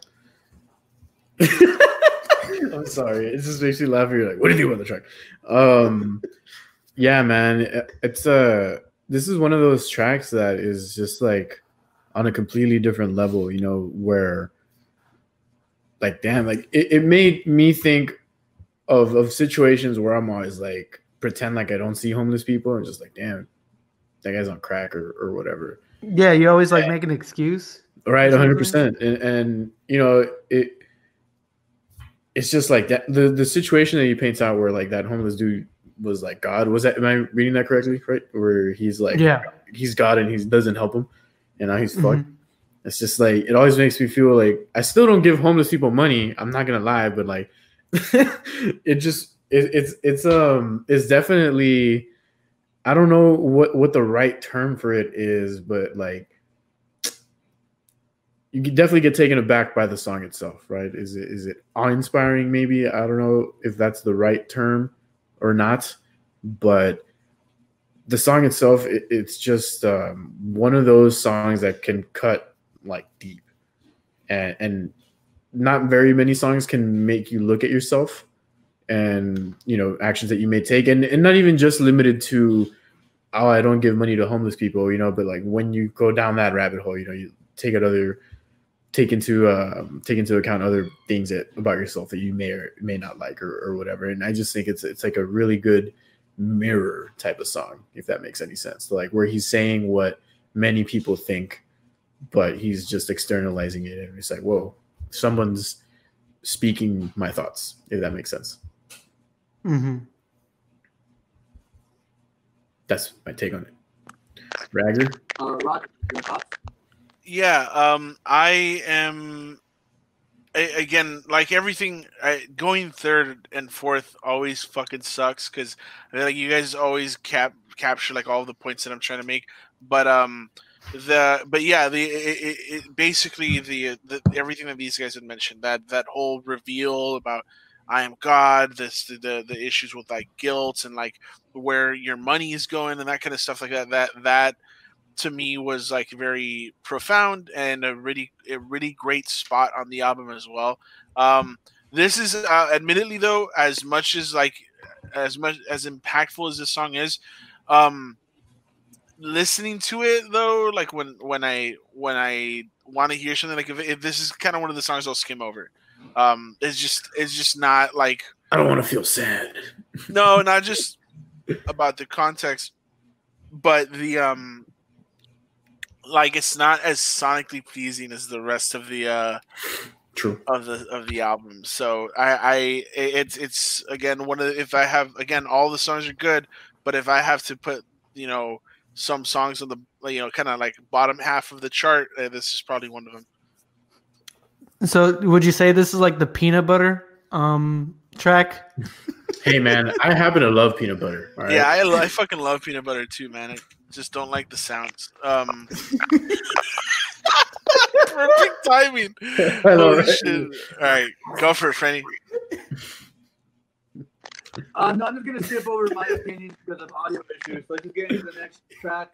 No, dude, come on, Dude. Talk about your fucking opinion, dog. When we don't talk, you don't hear it, right? So just mute all these other fuckers, and I'll mute myself, and then go on with it. Here.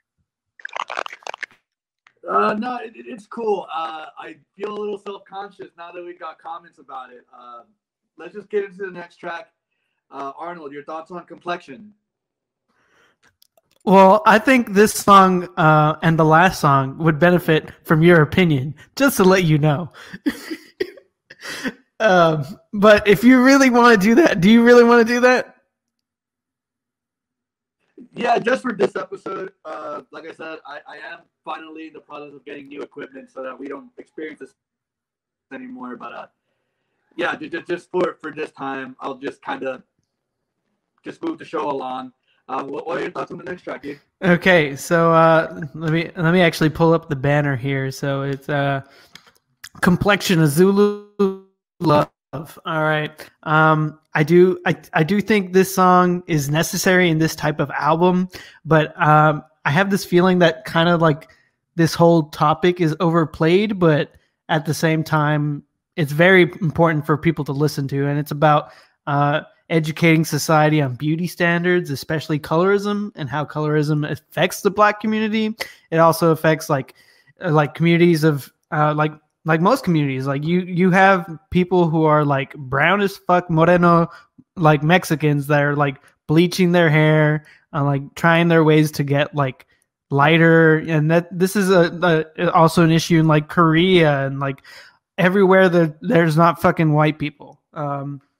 And originally, I read this, that originally the idea was for Kendrick to not even have a verse on this song, but but Prince to also do the hook, and Rhapsody, the other person on this, to do 2 verses.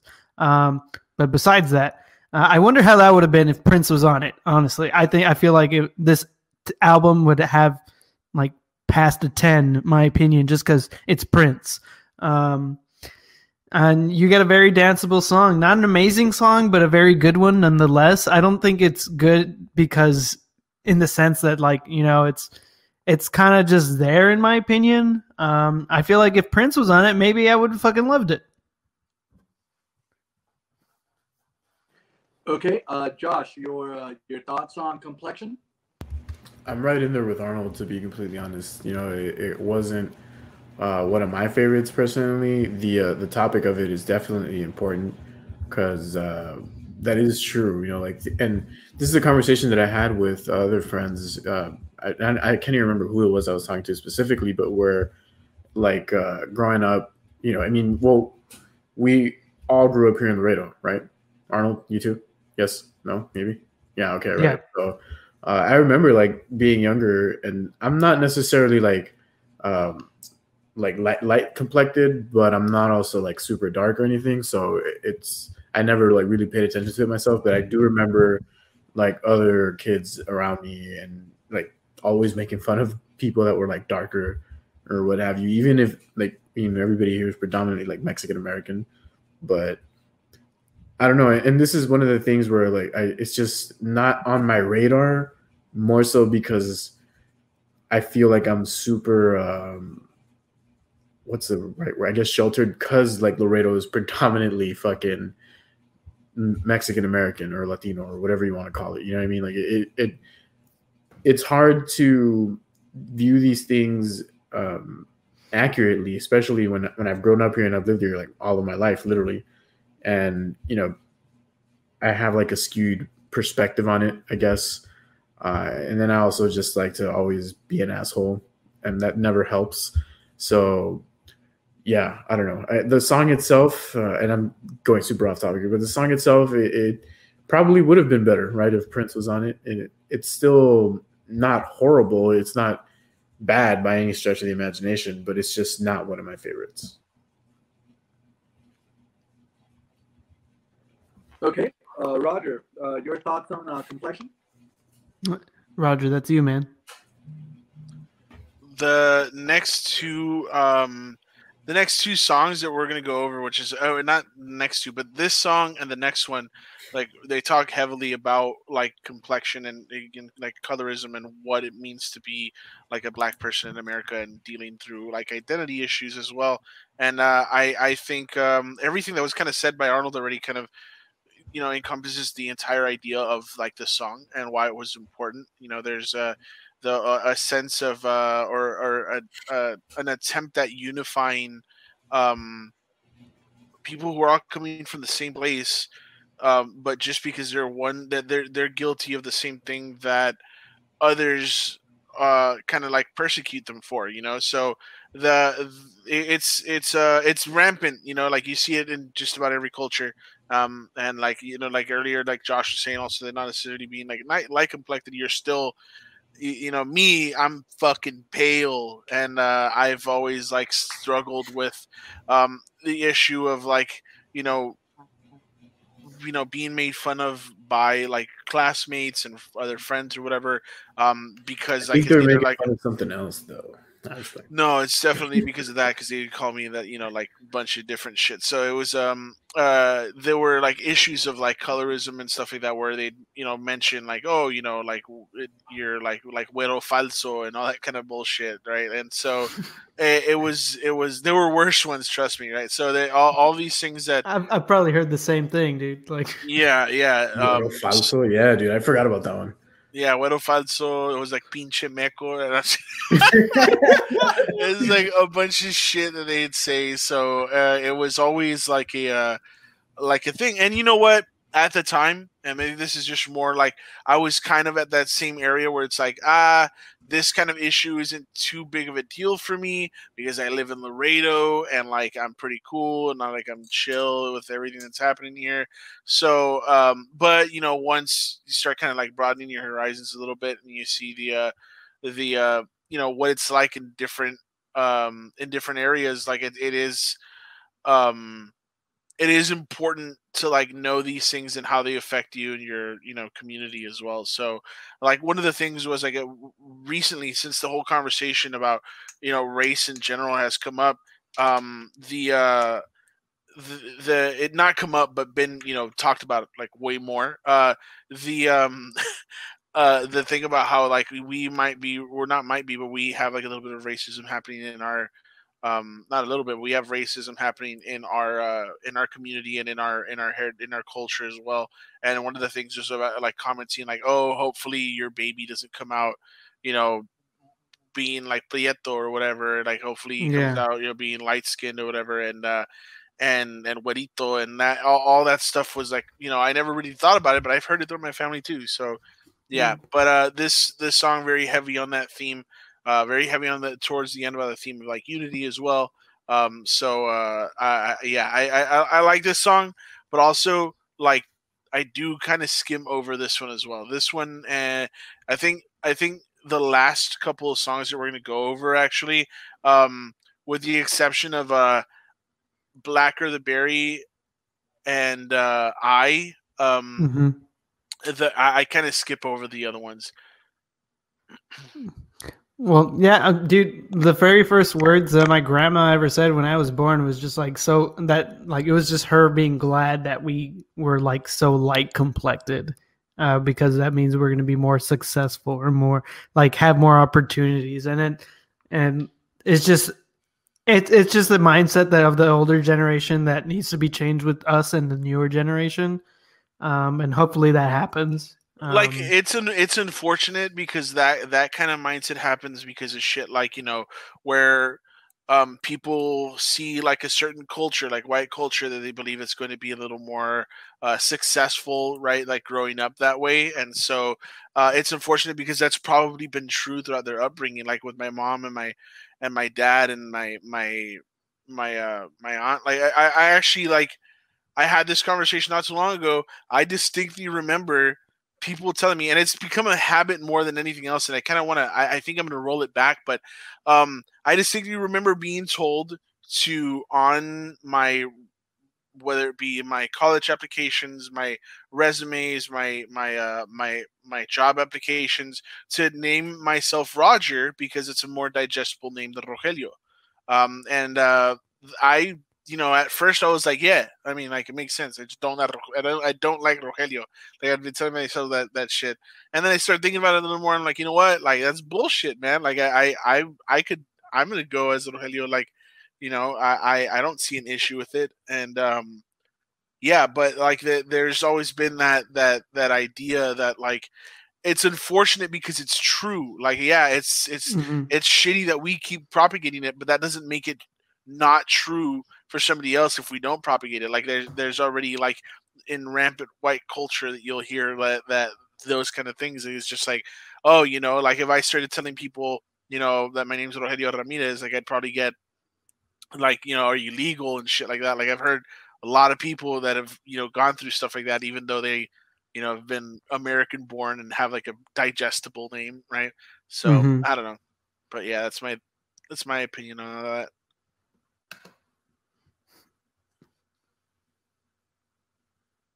Okay, let's get your thoughts on the next track. You Ain't Gotta Lie. Arnold, what are your thoughts on You Ain't Gotta Lie? I thought the next one was Blacker the Berry. It is. Okay, my bad. I look at the list wrong. Yeah, the Blacker the Berry. All right. So I'm putting it up on the video chat. All right. So here you got a good boom bap hip hop beat, another one, and I do like the guest on here, Assassin, who's like a Jamaican dancehall artist. It kind of makes like the vibe. Like I'm not to be like ignorant or something, but it definitely brings in more like, I guess Blacker Berry stuff. Like it makes it provides a different type of black vibe. It brings in the Jamaican Jamaican artists in here to make it a different type of black, to be for like a lack of better words. You also and in this song you got Kendrick having a politically charged song about his lyrics celebrating African American heritage. So that's why I think you have this whole Jamaican dancehall artist Assassin on this track. And while he's has this politically charged song, at the same time that he tackles like hatred, racism, and hypocrisy. And the hypocrisy is of him being no better than police because he too has killed a black person. So what makes him better than a white cop in the streets? What makes him better than the fucking the murderers of that were George Floyd's?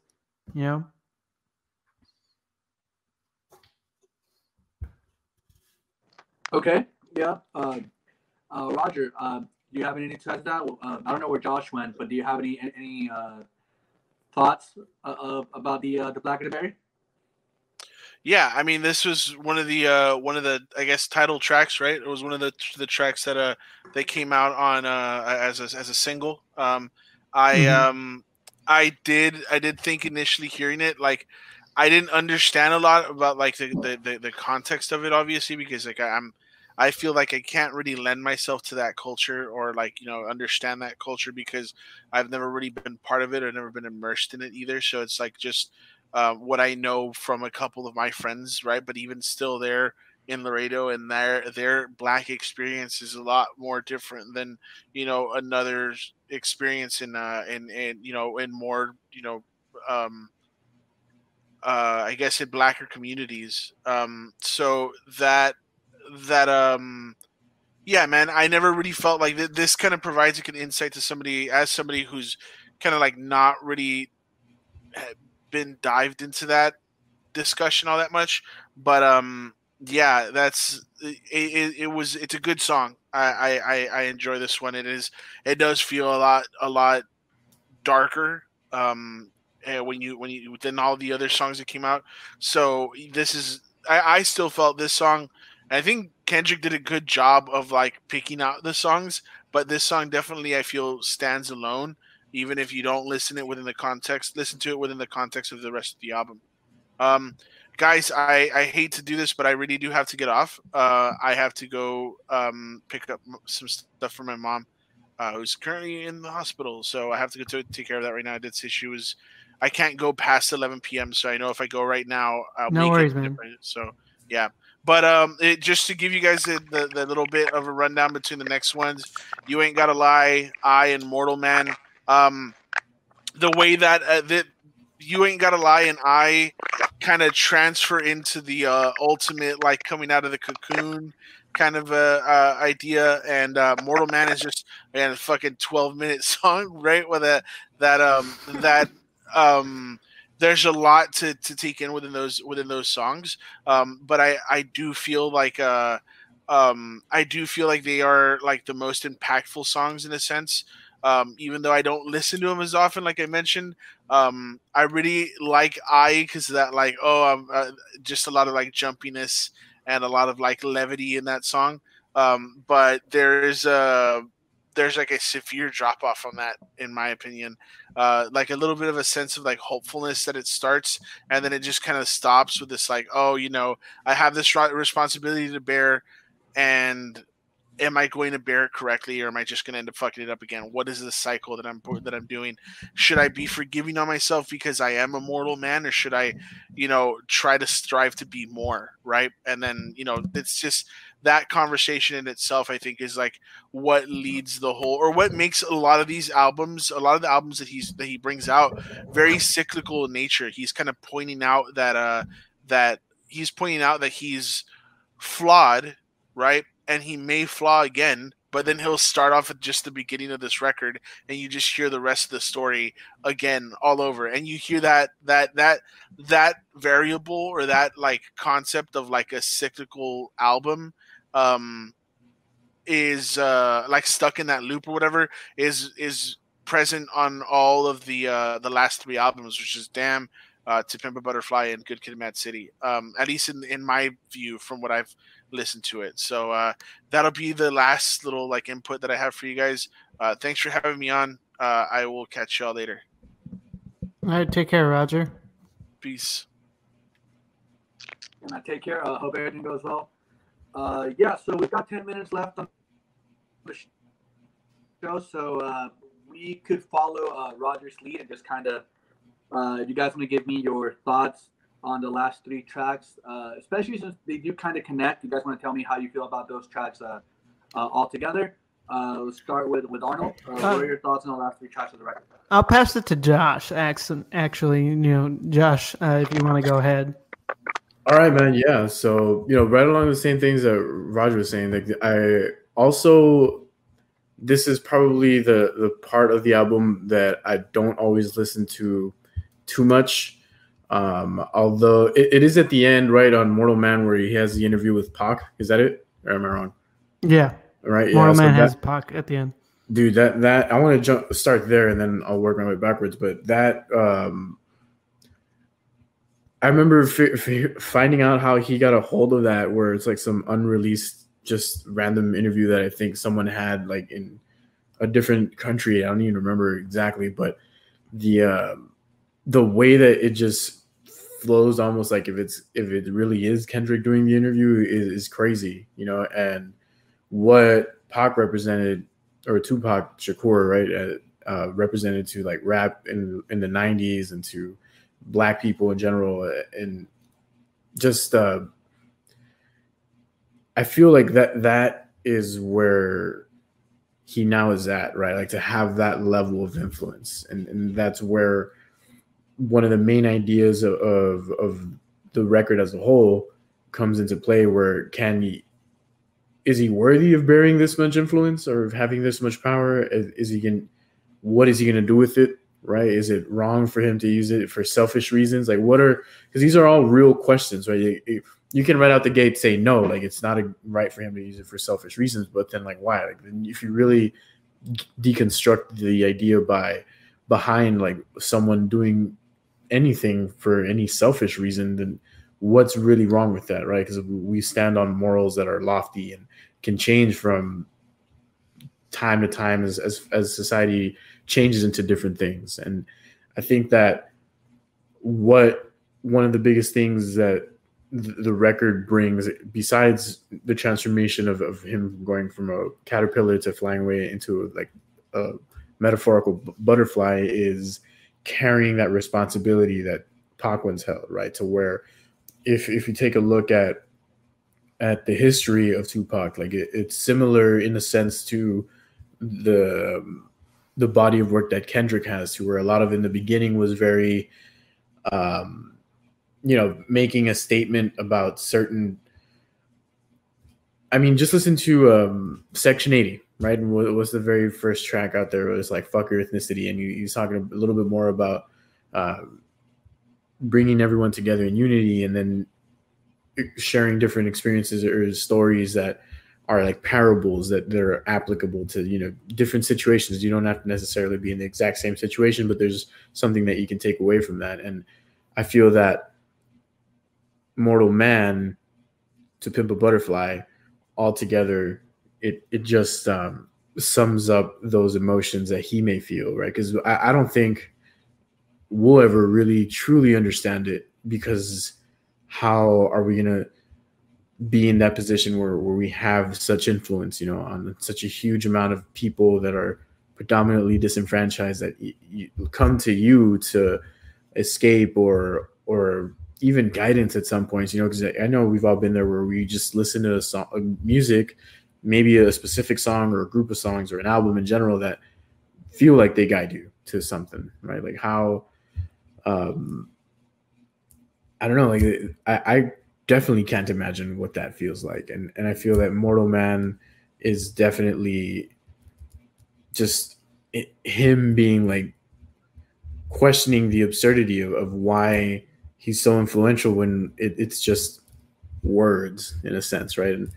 And I guess the pen is mightier than the sword, as history tells it, or the saying goes, right?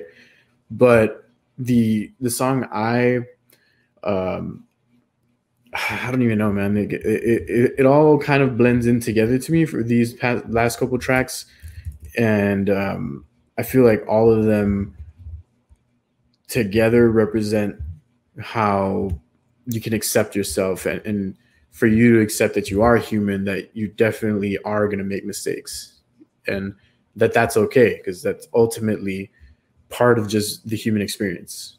You know what I mean? Like we are going to fuck up, but we can also come back from that.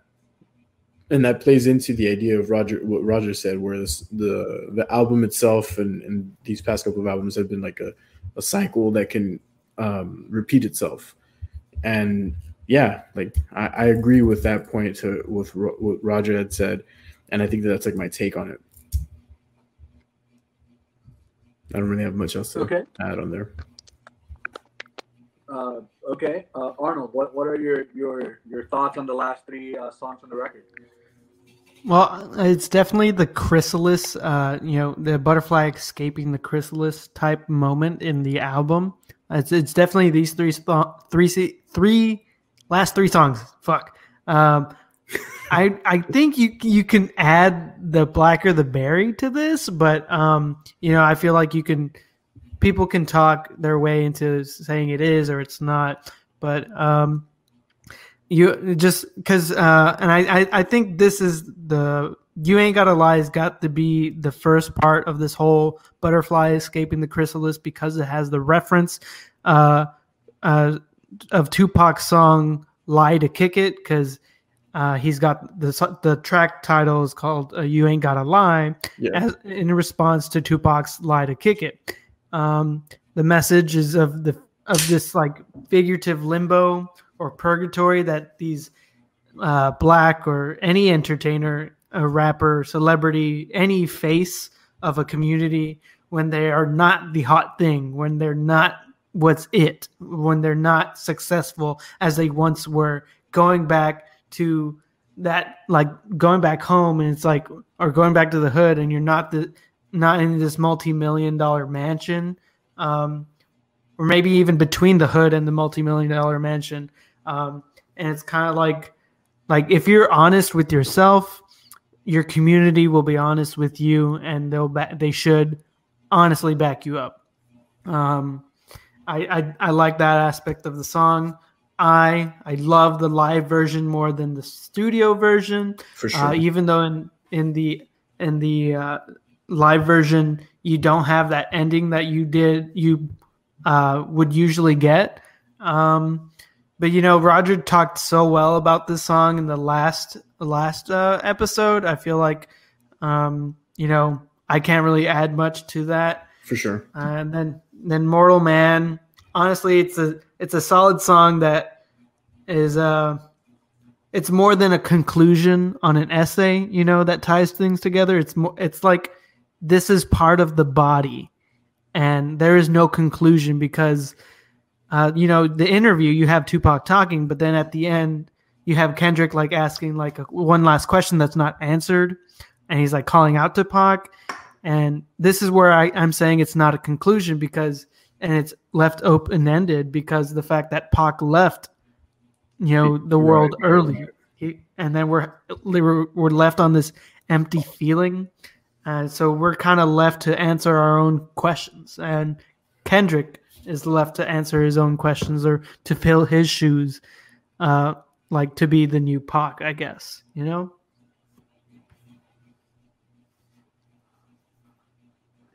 Okay. Yeah. Well, we've already hit the 2-hour mark, so that'll be it for this episode. Sorry it took us a while to get to it. Sorry for the audio issues. You sound good right now, though. Yeah. Yeah. Well, hopefully it'll remain like that for the next couple episodes. But I guess since I sound good, I'm just gonna give my thoughts on the album overall, and we'll also get to that. When we started this podcast, or when I started this podcast, I did have the mission statement of wanting to find or talk about albums that are culturally significant and left a deep impact, and not just music but society overall. And I feel like this album definitely hits the mark on that. It's an album that 5 years later is still incredibly relevant. It will probably continue to be an important album, an important work of art, and this will continue to propel conversations for years to come. So I hate that it was on this album particularly that I had the most issues equipment wise, but I'm happy that you guys, I'm happy that I got, Roger and Josh on it, especially Josh being such a student of the game when it comes to hip hop. It's been enlightening having you on these episodes. This is a great album. If you've never heard it before, I can't recommend it enough. It's definitely it's a confounding work, like you do have to give it repeated listens to fully grasp it. And even then, I think, for this podcast, I listened to it maybe about 10 times already, and I still discover new things about it. It's a great fucking album. We've said this every episode of the podcast. I'm a stickler when it comes to closers. I do think Mortal Man is possibly one of my favorite closing tracks on any album that we reviewed and that we will review. I remember when we were gonna do the first episode of this show, Arnold and I had a discussion about whether or not it was a good closing track because Arnold brought up the very valid question, like, can you listen to this song on your own? Can you listen to the song on its own? Can you just take this song out of the record and just tell a friend, like, hey, listen to this track? Would it still work? Would people still fuck with it? And I just think it's such a well-made, work of art that it's worth. It does work better in the context of a record, but I feel like it's so mesmerizing on its own that I could probably listen to it out of context and still walk out of it, feeling some degree of change. So, I think the album opens very, very strongly, closes equally as strongly to me. I don't think we rate these albums on this show, but fuck it, dude. 10 out of 10, 100%. Guys, closing thoughts on the record. What do you guys feel? Arnold, closing thoughts on the record. 10 out of 10. I can't say much more. Every track is needed. Every track is warranted. It does its job. You can't really be mad at anything about this song. Yeah, you can look over some songs, but honestly, like they were there for a reason, and they aren't not just filler. So this song will transcend me. It will transcend you. It'll transcend this genre in general. So definitely, this is like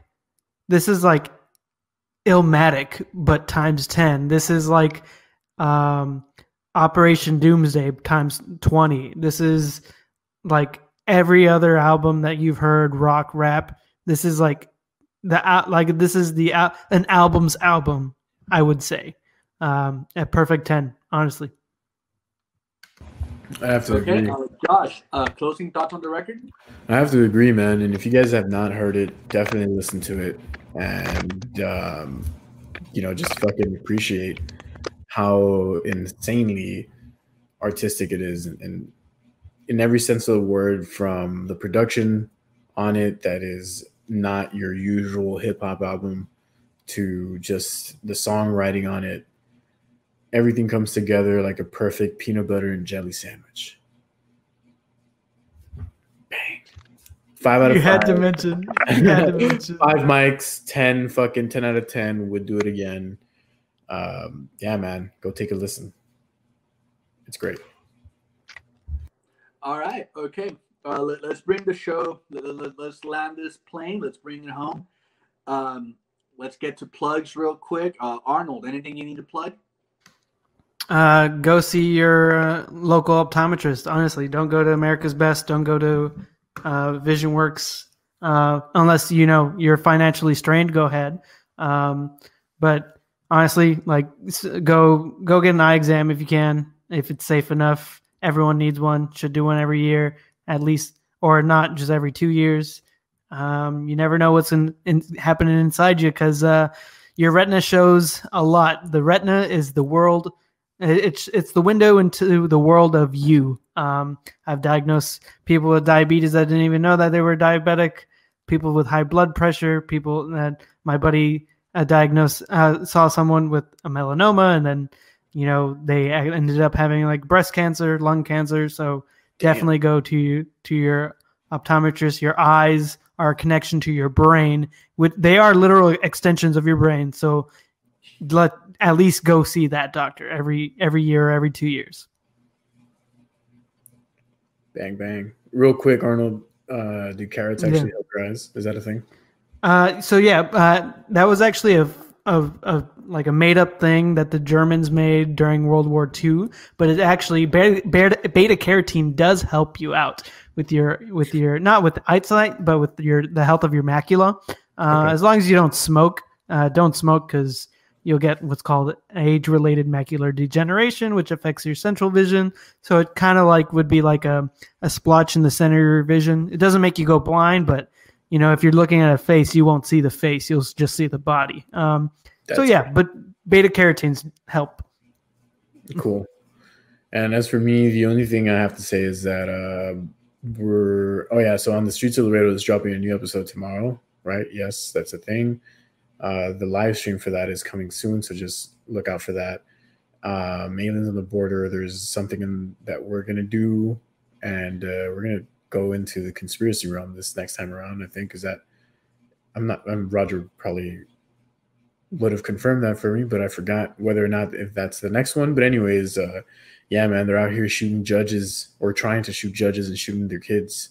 I woke up to that. It was pretty fucking crazy. That's a fucking Clinton case for sure. 100%, man. Like so for those of you that don't know, there was a judge that's on the Epstein case, and I'll keep this super brief, that someone dressed as a delivery person went to the judge's home and I think shot the judge's son, and the son died and shot the husband, or it may have been a daughter, I forgot, whatever.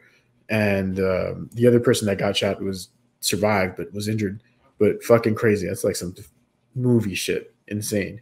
But anyways, I watched Dr. Sleep last night. Pretty trippy movie considering all the pedophile stuff going on. It's weird, very eerie, but also a good movie. watch that shit. It's on Hulu. Actually, I lie. It's on HBO. But because I have Hulu and HBO, it's on Hulu, whatever. Anyways, Aliens on the Border, On the Streets of Laredo, Hindsight 2020, everything. Go get your fix for whatever the fuck you want to listen to. I'm out. Peace. Peace out, bro. Later. The only thing I'm gonna plug is we're gonna start doing regular programming over here again. Hopefully with better equipment on my end, so we won't be experiencing these issues anymore. Thursday, we're gonna try to come at y'all with another episode of Hidden Treasures show where we talk about artists or albums that we feel didn't get the recognition they deserve. Also, if you ever been to a Laredo comedy show, you remember the Mic Drop, the show that Roger and I ran together. We are going to be selling a new run of shirts featuring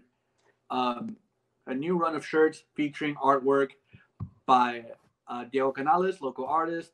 We're taking pre-orders right now, so hit up the Mic Drop for that. And thank you guys for sticking around, hearing our final thoughts on Kendrick Lamar. The next album we're going to be reviewing next Sunday, hopefully, is going to be LZD Sound System, Sound of Silver. So stick around for that, featuring Gabe Cortez, San Marcos comedian. So thank you guys so much for listening in with us again. I know it's been a while, missed it. Stay safe, and we love you. Bye. Peanut butter is good. Fuck off.